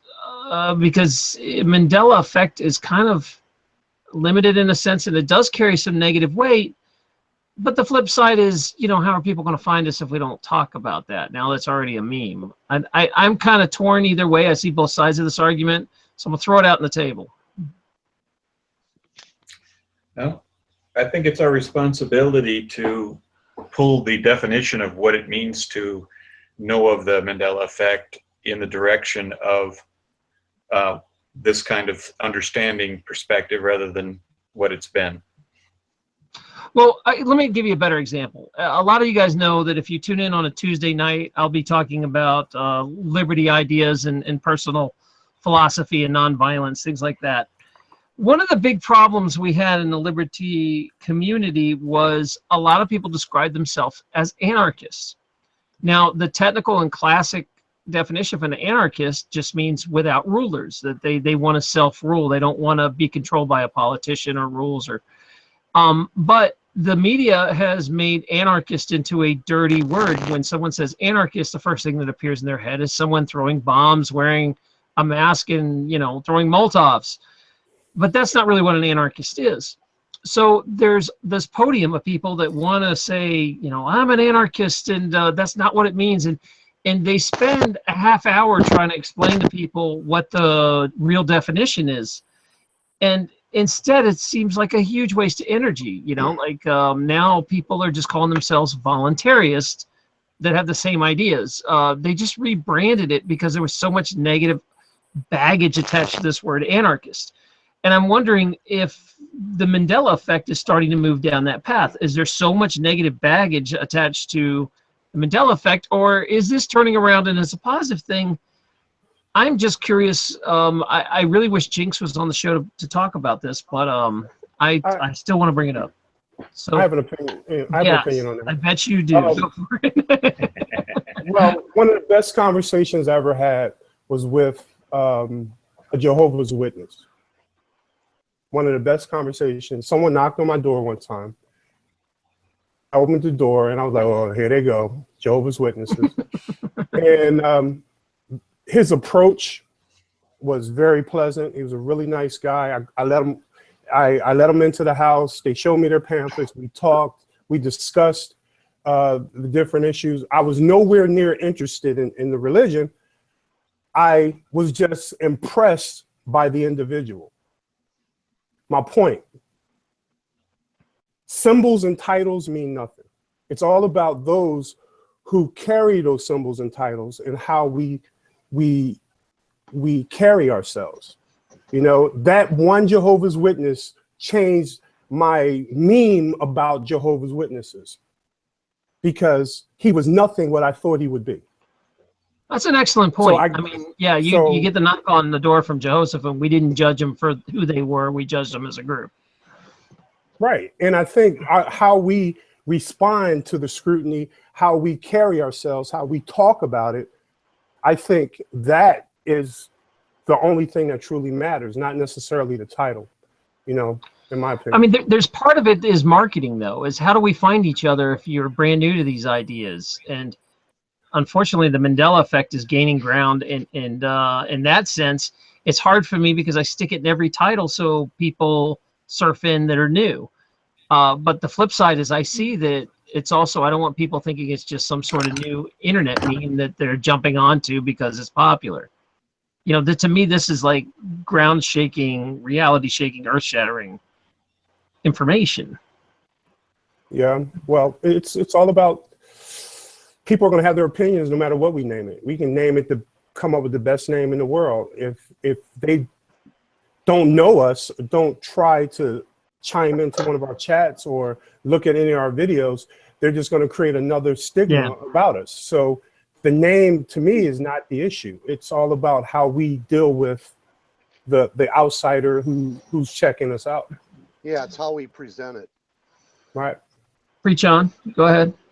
I was just curious because that was a topic I wanted to discuss. Does anyone else want to say anything on that before I move on to the next topic? I'm going to jump in real quick. I only got 11% left on my battery. So Sure, man. You haven't talked much at all. Go ahead. no, that's fine. That's fine. Too bad you lost the beard. That I'm like, You oh, like man, he got rid of the beard. It'll come back. I'm too lazy to keep it off. It's amazing how many people are interested in my hair and my beard. It's like half the comments. I'm like, all right. It's really strange. And I know I'm just going to put this out there. Since the Mandela Effect started, I've had the urge to grow my hair long. And I've never grown my hair long in my adult life.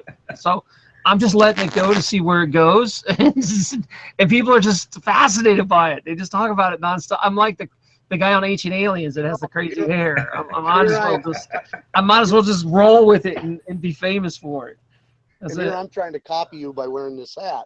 Oh, there you go. Well, you're not wearing your hat. Wesley, I wear the hat when I don't brush my hair. Like right now, I've been showered. There you go. No, it's just when I get out of the shower, like if you see my videos where it looks like I'm wearing a ton of oil in my hair, that's just water. I just showered because I can't get the hair to lay down. So this is only like a few hours after a shower, but tonight I'll be full Don Cornelius effect. You know, the guy that used to host Soul Train? He'll be way out, and that'll be me. I love Don Cornelius. Yeah, I hope he's still alive in this reality. I can't. I know he died, but I'm hoping he's back. Anyway, I'm sorry. Go ahead, Wesley. You have 11%. Go ahead. When you had the beard and everything, you just reminded me of one of the actors. If anyone remembers Harvey Fierstein.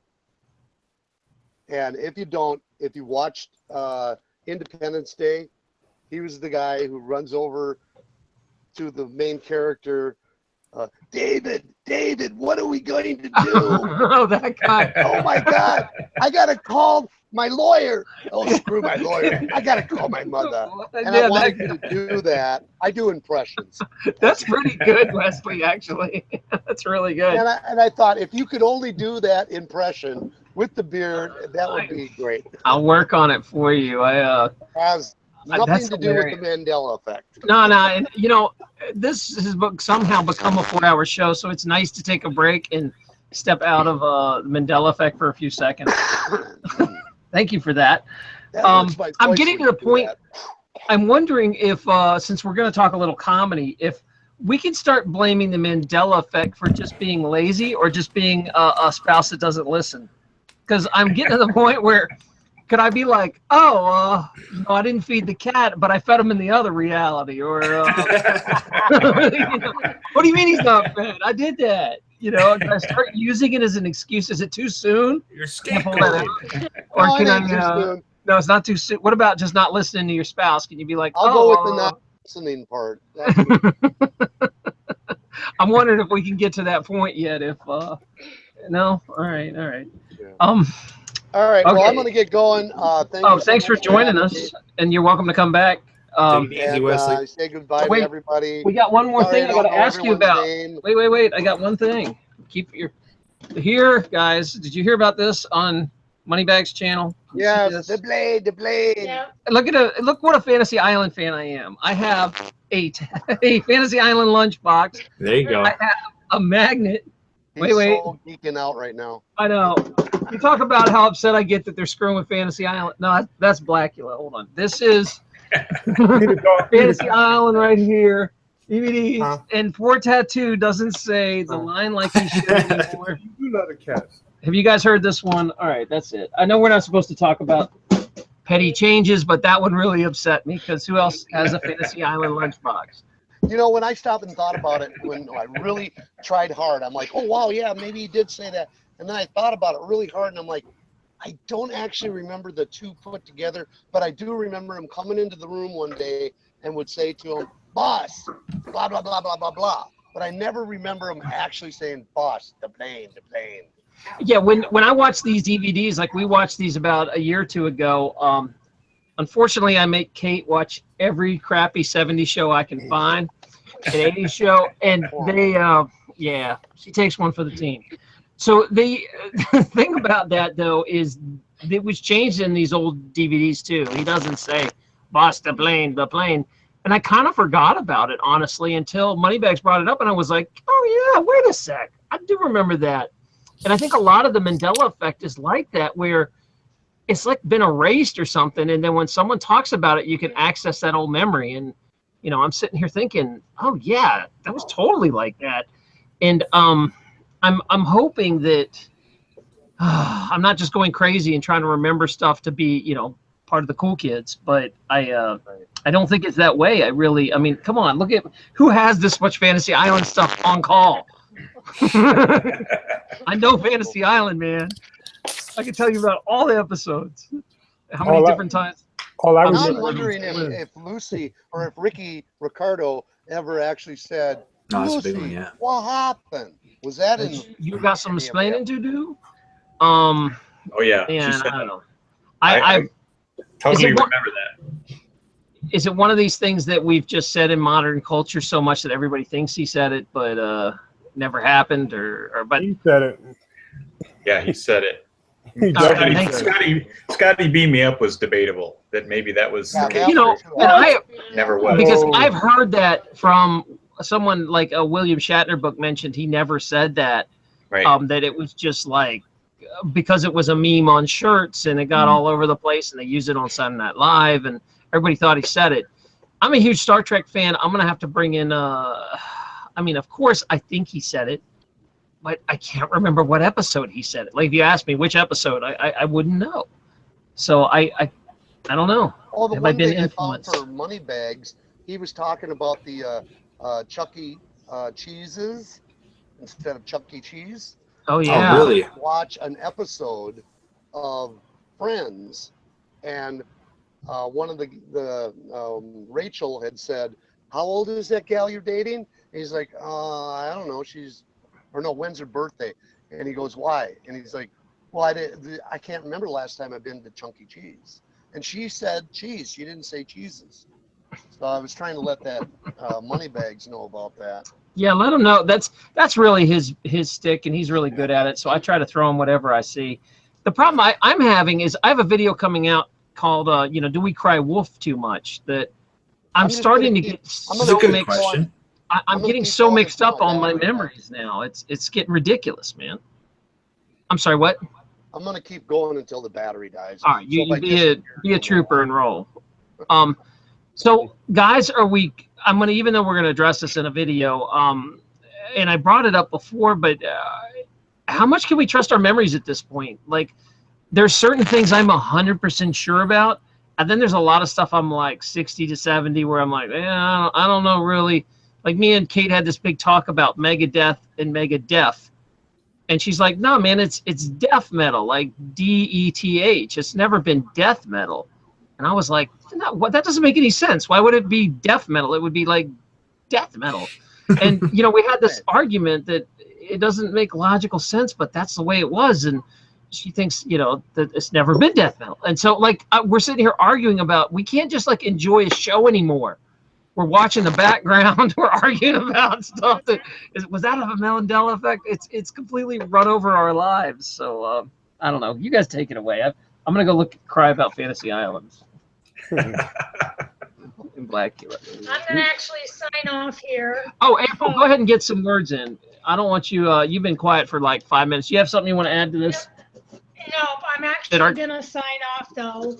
Our conversation gets you juvenile. Everybody. Oh no! No, I gotta work a 12-hour shift in a few hours, so I'm gonna get some. Ladies and gentlemen, thank you so much, and I really appreciate it. If you have not signed on to April's channel, please do. Go watch that meteorite one's a really interesting video. I like that one. So go check that out. And Kate is posting a link right now, so I appreciate that. All right, and I'll catch up with your next videos later. Talk to see some. Thanks, and you have an open invite to come back anytime you want to crash the show. Just get your mic fixed. Okay, Bye. bye. Thanks. Take care. Bye. Um, oh, one other thing I wanted to mention is I just found out about something called a super chat feature, which basically some of you are seeing a little money sign at the bottom of the chat. If you hit that, it actually donates and it shows everybody you donate in the chat. And your comment gets like moved to the top. Some of you do not see it, and I don't know if it's just because YouTube's still trying to figure it out. David Voy told me he could see it on the Internet Explorer or Safari or something like that, but not Chrome. I don't know what the heck's going on. Why YouTube doesn't have something work on Chrome doesn't make any sense. But anyway, I appreciate the donations. Candy gave me some money, and Jeremy C. That was very cool to see the donate, and I appreciate that. We can feed the cat for another week. So thank you. Okay, let's keep talking. Yeah. All right. This one comes up a lot too. Is I don't know a whole lot about this planet that people keep saying that's coming by. And although there's a whole Anunnaki thing, and it was like this other planet that aliens live on, and it comes by, and people think that's what's causing this disturbance. Does anyone know a lot about Nibiru? Am I saying that right? Yeah, you are. Yeah, someone take that and give the audience a quick 2-minute explanation of what that is. Because I'm not an expert in this, but I said I would ask the question. People in comments keep asking I'm a about flat it. earther. I wouldn't even believe in any planets. So. Okay, someone else want to take this? I mean, I have some thoughts on it. I would like to correlate it with other people's, if anybody else has concerns or thoughts. Well, I can give you a quick overview on it if you would like to hear that. Yeah, just like 2 minutes. Okay. And then there's, Lindsay, I'm sorry, go ahead. Well, there's multiple interpretations, so whatever Sam doesn't get at, I'll just, throw in. Okay. Well, the general idea is that there is a planet that is caught in an ellipsoid orbit with our solar system that is approximately 6 times larger than Earth, called Planet X or Nibiru. And when it makes its orbit, which is approximately a 3,600-year orbit, it comes in, passes between our various planets, comes in at kind of a steep angle to us, goes around the sun almost as close as Mercury, and then cuts back out of the solar system. And it kind of dips below a few of the orbits that the other inner planets make, Venus and ourselves, and partly Mars. And the big issue is that when it comes in, it goes through our orbit. It's not there, obviously, when we're there on the orbit, but it'll drag along asteroids from the asteroid belt because of its gravity. Now, there are also claims that there are at least 4, possibly 5 moons, and possibly a dark brown dwarf star that accompanies the planet. And the brown dwarf star is seen as speculated that there's an iron oxide red cloud around it as well. And so it is seen as the red Kachina by a lot of southwestern tribes. So the process of that coming in, going around our sun, coming back out, drags meteorites into the path of the Earth. And that's where the problem comes in that people are concerned about. Not only the gravitation of this thing has pulled the entire solar system off its former trajectory, which is why the Big Dipper in our star system looks a little different. Well, why are people saying that it is responsible for the Mandela effect? I don't understand the connection. Well, that is a little bit of a puzzler because the forces involved aren't any that should affect the quantum field. The big issue is that the gravitational pull as it comes around the sun, as reported by the scientists, are saying that it's yanking all kinds of solar energy particles away from the sun, causing extinction level event solar radiation to be flung out toward the Earth. The speculation is that the Mandela effect, at least the CERN role in this, as one thing CERN does, is to boost up the magnetosphere of the Earth. When they turn on the CERN collider, it actually supersedes the Earth's magnetic field by 1,000 times. And that's just at 6 terabytes. When they crank that sucker up to 20, which is what they reportedly did, it extends out magnetosphere much further and with more intensity. So some people theorize that the physicists are doing this to actually preserve life from being radiated to death by these solar exhalations that are coming off the sun.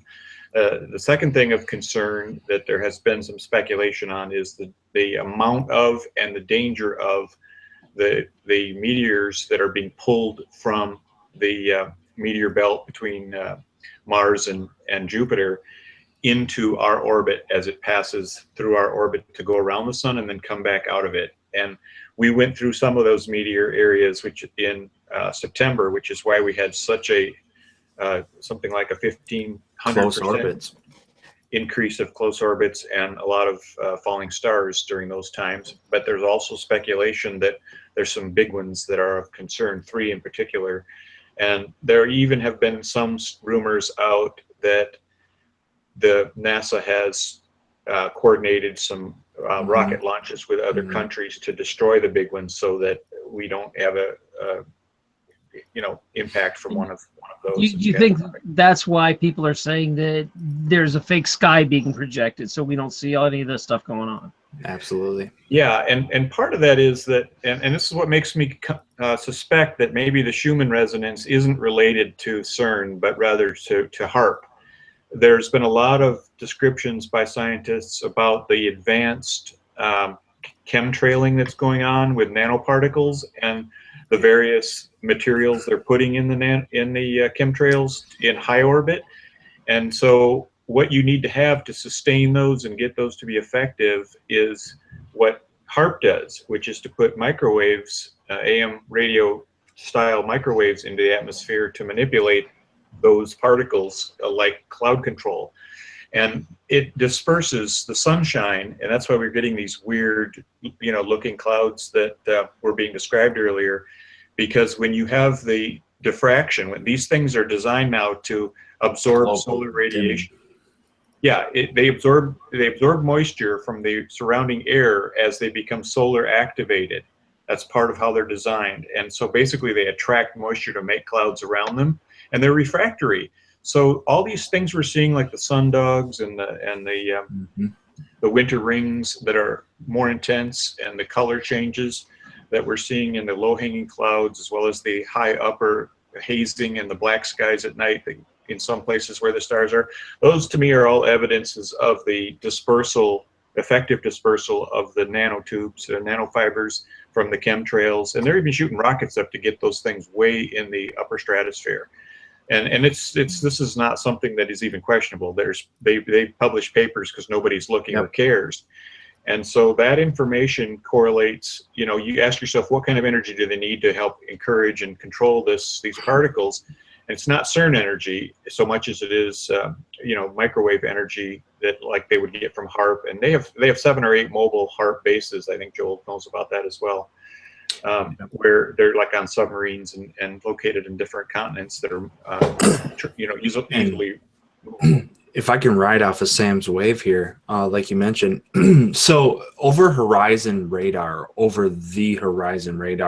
is when you bounce the actual electromagnetic pulses. So if you have a HAARP or the technology of HAARP on a submarine, you can bounce these waves off of the ionosphere, and you can produce an arc that actually creates an over-the-horizon radar. So if the Earth is round, you can arc it to have a full-spectrum radar field over the actual curvature of the globe. But furthermore, when he was talking about nanoparticles, the polymers that we are creating nano-biodegradable polymers. And what I'm trying to get at is, you can look this up. These are in white papers, like Sam was saying. They're publishing this stuff, but nobody's reading it because the scientific jargon is overbearing for the general populace. And that's a problem. So if people want to read, they've already used water-soluble nano-biodegradable polymers to infuse nanofibers into plants. And if you look up the electric rose, I believe scientists in like Scandinavia, I'll just give a general location. It was either Norway or Sweden or Finland.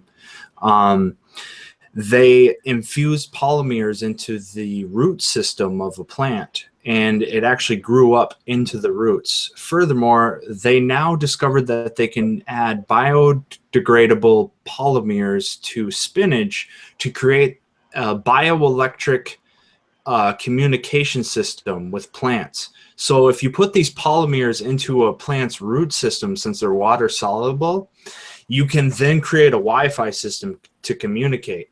But this also correlates with the idea that Sam was saying, that if you inject these heavy metals and other fine particulates into the upper atmosphere, which is like an aerosol injection program for global dimming to reflect the rays of the sun, you can also use that not only for over-the-horizon radar, but you can also use that to beam up a cross-reference database to then go up into the atmosphere, beam off of the aerosol injectors into the plants that have the water-soluble polymers, and you can create live cross-reference databases with computers that create synthetic, what's the word? It's SEAS. It's synthetic environment analysis. They can create real-time synthetic environment analysis that can project future movements in the environment. And it's a military strategy. And all of this also relates to what he was saying about Nibiru. If we can create a clouding effect so people aren't paying attention to anything outside of the world, and if we create, I believe it's called a French philosopher, he coined Laplace's demon. I may be slaughtering the name. I'm not French, obviously. If you look it up, it's like Laplaces. It's like Laplace's demon or something. The idea of it is to have all active bioagents recorded and traced, so you can create a real-time movement in the environment, so you can predict the future, the past, the present, so you can control the now with a real-time cross-reference with calculations. But the point is if you can control everything in the perception in the world, I mean, this may seem out of this world, Vegan, but you can look up the white papers on this. Control the now. Control the now. Vegan, go ahead, jump in. Here we go. Control the now. I'm gonna let you mean weather? Control the now. Is that what you just said? What do you think science is all about? Science is not about science. Is about controlling. Don't every confuse the unknown. scientific method with theoretical science. Don't confuse. This isn't theoretical. The scientific method is one thing, and making theories, scientific theories, are completely two different things. So, and this is how we confuse I want you to look public. up IBM 5 and 5. They want So to. Wait. So they control the now. I'm just going by what the man just said. They control the now. All right. They control not the yet. present. These are scientific. So again, you're talking theory. You're talking theory. You should clarify theory from reality. It's two different things. All right. That's all I'm saying. That's all I'm saying. But the point is, round it out, because to round it out, the goal is to control all terrestrial activity. The goal is to control all terrestrial activity and then deny all extraterrestrial activity. The extraterrestrial activity is going to be classified, and the terrestrial activity is going to be their business, and they will control it. And you may say it's theoretical, but I challenge listeners right now to look up IBM 5 and 5 and look at what they want to do with the technological procedures they have right now. And it's still in the category of theory, no matter how you look at it. I mean, you're right. I agree with you. I really believe that it's there, and it's exactly the way you played it out. Google Hangouts was a theory. We're doing it. Right, but we're doing it. It's still, the Google Hangouts is no longer a theory. It's in reality. You know, You're right. We are confusing people with theory instead of talking what's real and what's theory. There's nothing wrong with speaking theoretical, but we should clarify theory from reality. That's all I'm asking. Don't pass it off. Well, the polymers are reality, but the actual controlling of the real-time environment is theoretical. So I will clarify that. We have the technology, but they haven't been applied. The applications are theoretical. Well, and here's something I also want to get across is, there's lots of black ops stuff that we have no clue what's actually being applied and what's really done. All we can do is make the best guess of what we see in public. And you can talk to people that have worked. I know somebody that worked in an entire underground city that, in a huge underground city, they were an MP down there.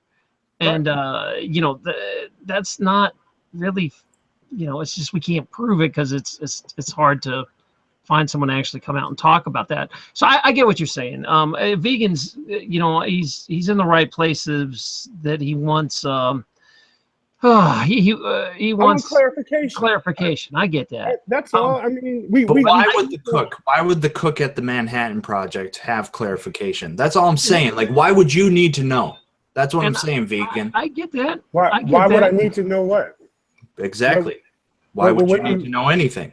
You are out of the need to know. I'm not saying I'm in the need to know. I'm just saying what I'm theoretically projecting is out of our need to know. So to discredit it would be a fallacy. I'm not discrediting it. I'm saying put it in its right place. Theory. I did. It's theory. It's not reality. I clarified, and I am sorry for originally my contention. All I wanted to know was about this little planet flying by. Well, everything we went somewhere else. No, we didn't. No, we didn't, Doc. I just want to know. Doc, we did not go anywhere else. Everything that was just told to you was theoretical. That's my point. Everything. And nobody met the aliens on Nibiru. Nobody met them. I'm trying to just figure out what this had to do with the Mandela effect. I'm trying to bring it back around to why is it affecting? All right, I understand what you're saying. It's theory to you because you need some. No, it's theory. It's not to me. It's to everybody. Everybody is theory. It's. All right, what if some people know it's true and other people don't know it's true? Is it still theory? If you know it's true, if I have proof, right? But if you haven't seen the proof, is it theory to you? No, well, it's called hearsay. There's probably people walking around that absolutely know some truths that we don't. I agree. I agree with that. And so I don't necessarily want to say, oh, well, everything I'm talking about is theory because someone out there probably knows it's true. I will bet a paycheck. No one knows anything about Nibiru firsthand. I'll bet a paycheck. I bet a paycheck on that. They haven't been there or seen it or pictures or. Thank you. That's all I got that. Why? But when you want to talk to me like saying that I don't have a friend who actually worked in an underground base that. When did I say that? Top secret. No. I'm with you on that. I'm just trying to correlate that. Yeah, I don't have any proof that this base exists, but damn, I really believe that it's out there. It's not trustworthy witness. Yeah, I have a lot of more faith in what they told me, and it was very like pulling nails to get any sort of thing out of them. I know there's a lot of top secret stuff. They have classifications in the military for that. I get that part. I get that. But what we're talking about, a lot of what we're talking about, even in this chat all night, has been theoretical.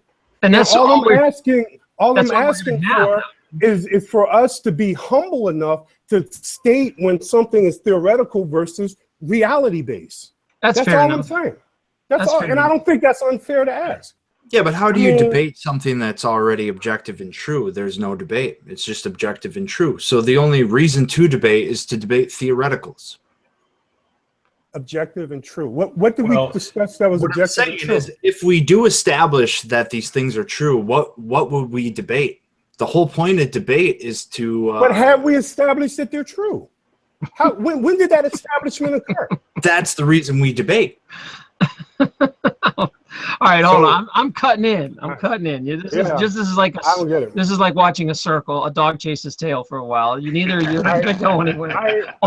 You said what you need to say. It's a circle of egos, and that's it. This is ego based, and I'm breaking that circle. So I'm going to jump over to Lindsay because Lindsay, do the Native Americans or shamans, do they have any sort of predictions about a planet coming or an astral body? You're kind of our. Oh, you're on mute, girl. Can anyone hear? Mm-mm. Lindsay, I don't think you realize you're muted, or your mic's not working. But I'm curious to know because you know what old cultures say about this planet coming, and I guess if she gets her mics working, we'll come back to her. I did see a video put out by some Native Americans from the Southwest telling a story about the return of the red kachina and the blue kachina, which are their descriptions for this this brown dwarf sun I was describing earlier with the red oxide. It's almost dense enough with its gravity to be a sun, but it's not quite, or else it's a collapsed sun, is the astronomers' speculation. And this iron cloud around it is what gives it the appearance of this redness. And their prediction is that it will appear first in a season, is how they described it, and then the blue kachina will follow, which is the planet Nibiru, which is supposedly several astronomers also confirm this, that it's 7 times the size, or 6 times the size of Earth. So we are 8,000 miles wide at our equator, you know, just straight across diameter. It is 48,000 miles wide. Now, this is something that we can kind of know as a fact affecting our solar system because of 2 observations we see. One is that the entire solar system we're in has veered off of its former course. And we know that because it's the same stars in the sky, they're just in a different position. And the sun still rises and sets almost in the same spots for each of us around the planet in the east and west on the horizons. But couldn't that be like a different reality too? I mean, how is it that we drifted off? I mean, it could just be slid to another reality too, right? It's not likely for that case. Well, Sam, cover Pluto being degraded in Planet 10 coming in. Okay. Well, I don't want to get off the topic too much, but I'm going to say that I don't need to know every detail, but I'm just curious. Again, I'm trying to tie it back to why do people keep asking me about it in threads about that in Mandela Effect? I don't see the connection. Yeah, there really is not a connection with the energies of 2 planets coming near each other. There is a plasma that will develop between the planets when they come closer, where you'll get a basically like that light bulb you brought in on a few episodes ago, the plasma light bulb. That will occur between the planets. That's the canals you see on Mars are not water canals. There was never enough water on Mars from its history. Those are plasma burns, and scientists, there's a lot of documentaries on this for people who want to go look this up and watch it. But when Mars at one time, they speculate, was in a different orbit and it would pass by the Earth in its orbit, it would create this condition of plasma, and there would be this visual big huge pinkish blue plasma bolt connecting the Earth. So anyway, the levels of energy and the types of energies that are in the solar system between planets and the gravitational fields are not on a quantum, they don't have a quantum effect that anyone has ever reported, or any scientists are making any speculations that I've come across. So I think there's just this general confusion that the 2 events are occurring at the same time, and there may be some misinformation being put out there about those. Okay, that's all I needed to know. But I want to bring it back. Lindsay's back. Does your mic work now? Can you talk to us? Lindsay? Oh. Can't hear you, dear. Does she not hear us? This poor girl, I'm totally trying to give her time to talk. She's been waiting like an hour, and I can't get her to well, hey, Vegan, if you don't mind me asking. Yeah. No sound. Can you hear me now? I can hear you. Yeah, she's back. Now you can hear me. She was over in Nibiru. Okay. She's back into this reality. Oh my. Okay. All right. Can you tell us what, although we did get a little background of what the Southwest Indians thought of is there any predictions? Help us out here. You're our expert on this.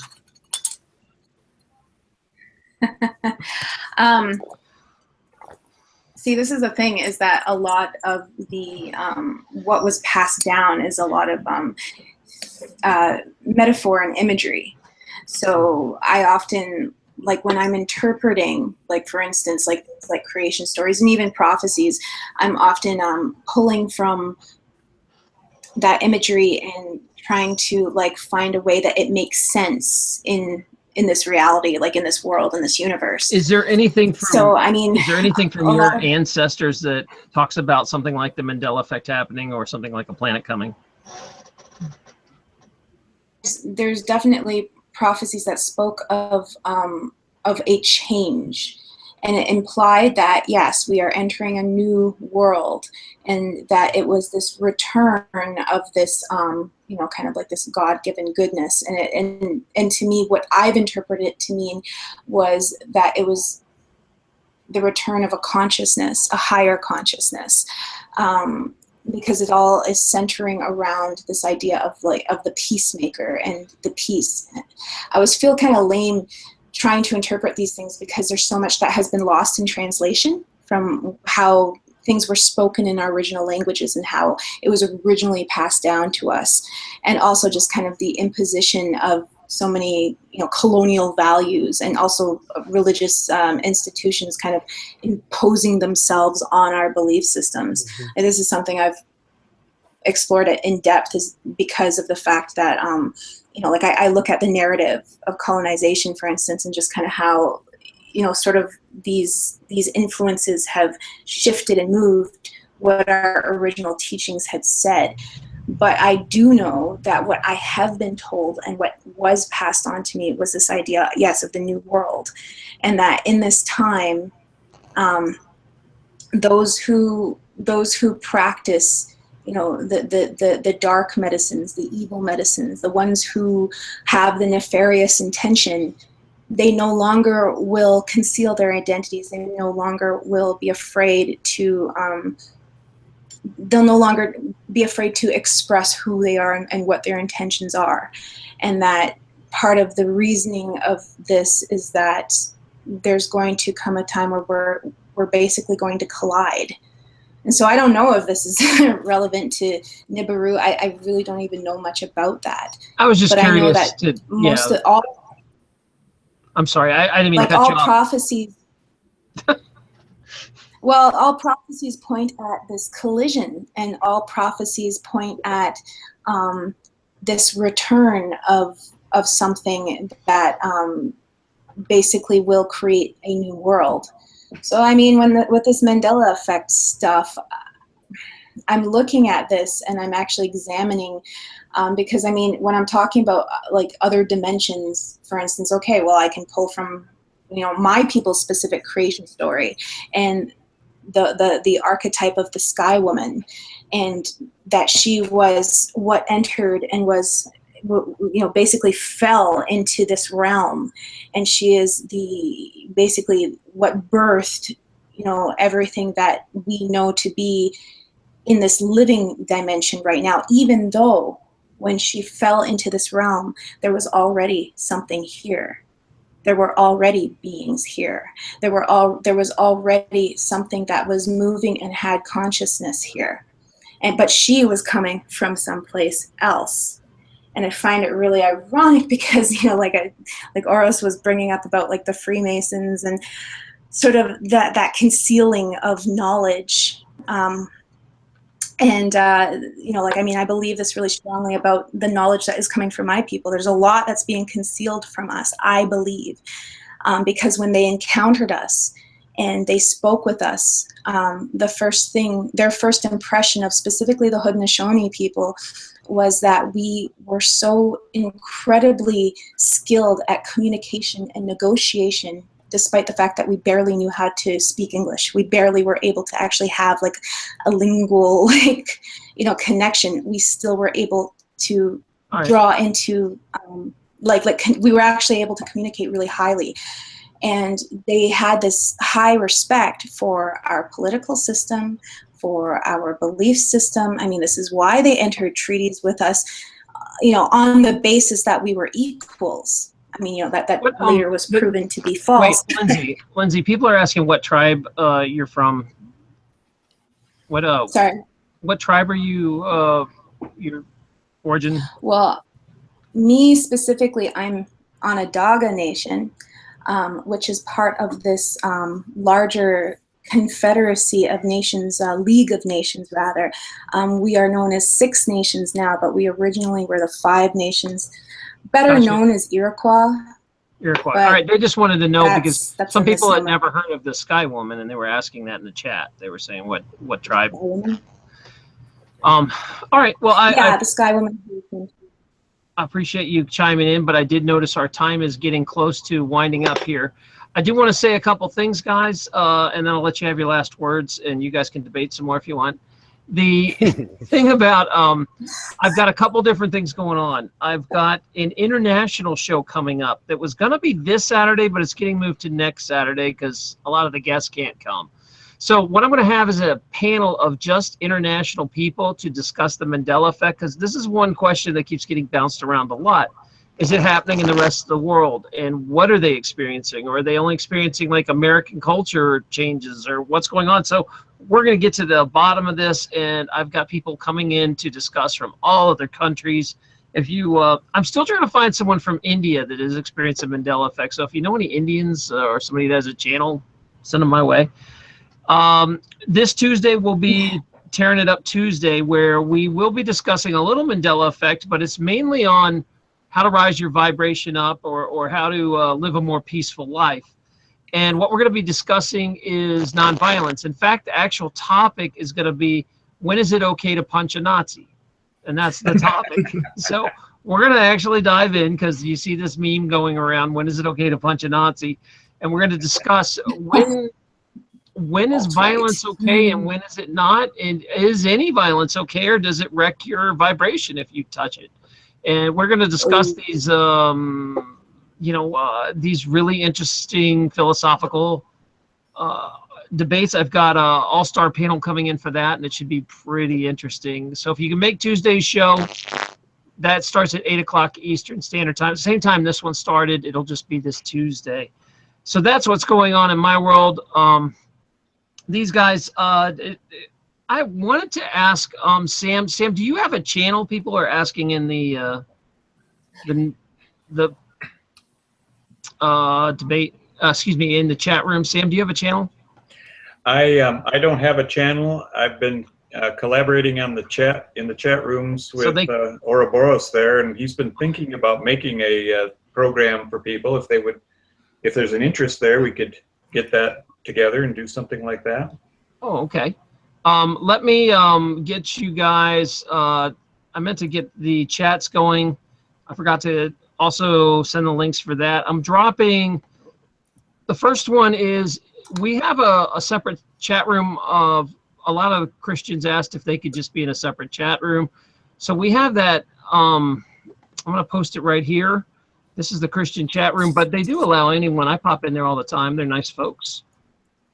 And then we have another one called the Afterglow. You're going to see a link come across here in a sec. The Afterglow is kind of an introductory place. It is regulated to keep people nice and trolls out. Every once in a while, you'll get some pretty fun characters in there, so have a good sense of humor about it. And I'm dropping that, and you'll see Afterglow right now. And if you're the kind of person that's like, don't tell me what to do, I'll do what I want in your chat room, you want to go to the Rumpus Room. There's no rules. I do not moderate that. You can do whatever you want and troll to your heart's desire in there and debate and argue, whatever you want. But I wanted to have an arena where it wasn't controlled. So you guys are welcome to go over to the Rumpus Room. I'm posting that. And all 3 hangouts are now in. Feel free to start going over there. And sometimes, yeah, some Liz says sometimes they have trouble accessing the hangouts because of traffic, and that's what's up. So if you want to go keep talking to Sam over there, he usually hangs out in the chat room too. I'm gonna give you guys some last words. Vegan, you want to say anything before we go? No. No. Okay. Well, Vegan's in the chat rooms once in a while too. He also has a channel which we'll link to, and all these guys I'll link to their channels, and I'll link to April's as well. It'll be in the description. Lindsay, you don't have a channel, right? You're just in kind I've been thinking about a chat room hangout girl. right? I am, but I have been thinking about it, so I'll let you know if I make a final decision about that. Or Boris, do you want to say anything before we go? Yeah, I suppose. Yeah, if there's a demand under a for minute. right. Under a minute. Okay. If there's a demand for me and Sam to have our own show, that'd be great. I'm gonna make 1 to 2 videos this week, and on top of that, I think Vegan is a great counterpart. Some of the things he says always makes me think. And by the way, Vegan, I really appreciate. I saw one of your comments in last week's chat. You said like I took the time to rewatch this, and I had some enlightenment. And on top of that, I think that's the reason why Dr. Taryn does this whole show. So kudos to you. And by the way, I watch this and I get new insight as well. So maybe when I rewatch this, I will understand some of the points you made. Thank you for having me on, Dr. Taryn. And I believe that was under 1 minute. 1 minute. Yeah, that's a record. I don't think you or Sam. I'm gonna have to have a little. You know what they do in chess? They have a little timer out that you slap. Right. Time. Not that I don't love letting you guys go, but you know I try to respect all the guests and make sure they get to say something. And guys, I want to thank the chat room moderators. Kate worked really hard tonight for 4 hours. There were some trolls coming in and out that she had to deal with, and also lists showed up there, and I appreciate them every week. They try to keep this troll free and a happy place. If you haven't figured it out, I really don't tolerate any junk on my channel. I just pretty much delete and throw out mean and rude comments. Debate's fine as long as it's polite, but once it gets rude, I throw it out. I try to make a channel that you could go and say what you want without worrying about getting ripped apart. And I try to create a loving environment, so we don't put up with too much negative junk. And it's a lot of work to do that, actually, to keep that going. So I really appreciate it. By the way, thank you guys one more time, Candy and Jeremy C, for donating. I do appreciate that, and a special shout out for that. Thanks so much for keeping the lights on. I'll see you guys this week. Thanks for stopping through. Oh, stay positive. Be nice to each other. There you go. Love your cat. Oh, yeah. Love your cat. There you go. Be nice to your cat. I don't know where he is. He's asleep. He's too late for him. All right.